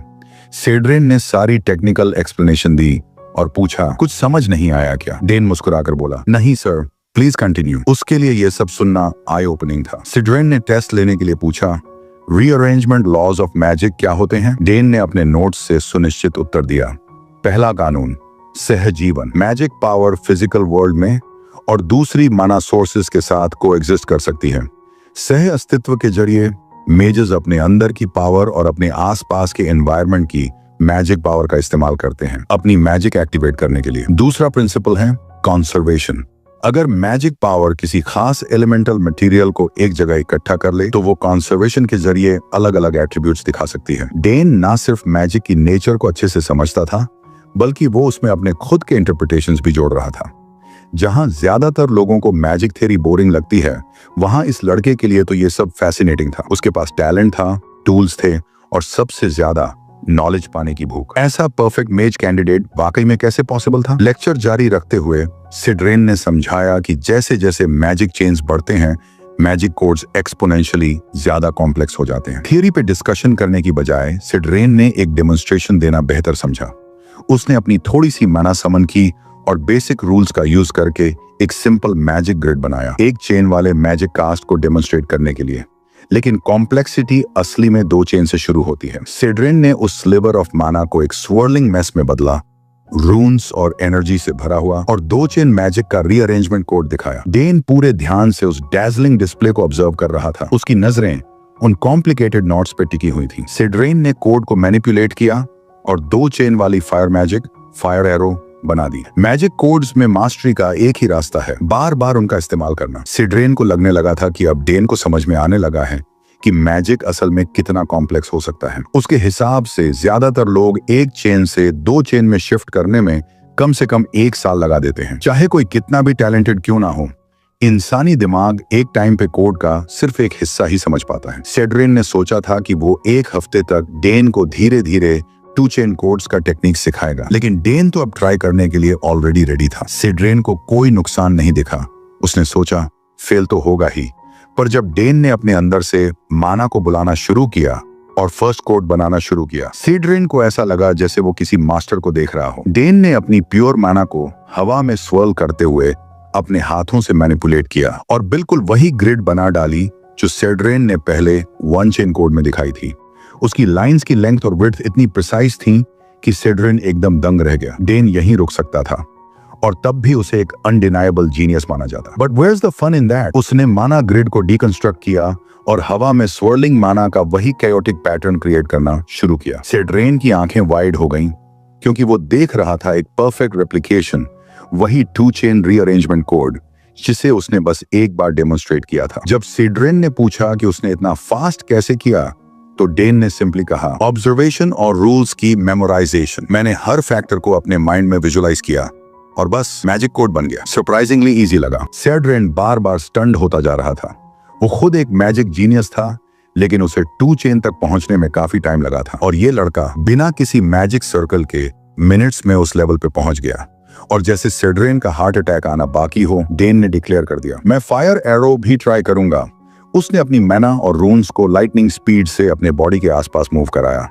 आखिरकार उसने परफेक्टली अरेंज कोड के जरिए मल्टीपल फायर एरोज मैनिफेस्ट कर दिए। सेड्रेन ने वो फायर एरोज देखे, एकदम फ्लॉलेस, और उसे अपनी आंखों पे यकीन नहीं हुआ। ये लड़का जो कर रहा था वो सेड्रेन को एक एग्जिस्टेंशियल क्राइसिस में डाल रहा था। अगर उसके पास भी चाइल्डहुड में डेन जैसा टैलेंट होता तो शायद अब तक वो 9 चेन भी अचीव कर चुका होता। डेन ने उन फायर और रॉज को फ्री कंट्रोल किया, उन्हें पूरे ट्रेनिंग हॉल में इधर उधर उड़ाया और सेड्रेन उस पुराने आर्चमेज ने खुद को संभालने की पूरी कोशिश की। इवन डेन खुद हैरान था कि ये सब एक बार में इतनी इजीली कैसे हो गया। एक बात तो साफ थी, जब दुनिया देखेगी कि एक मेज बिना सर्कल के ये सब कर सकता है तो सब हैरान रह जाएंगे। सिड्रेन को अब ये समझ आ गया था, डेन की टैलेंट को छुपाना पड़ेगा, वरना हर तरह के लोग उसे अप्रोच करेंगे अपने अपने मतलब के लिए।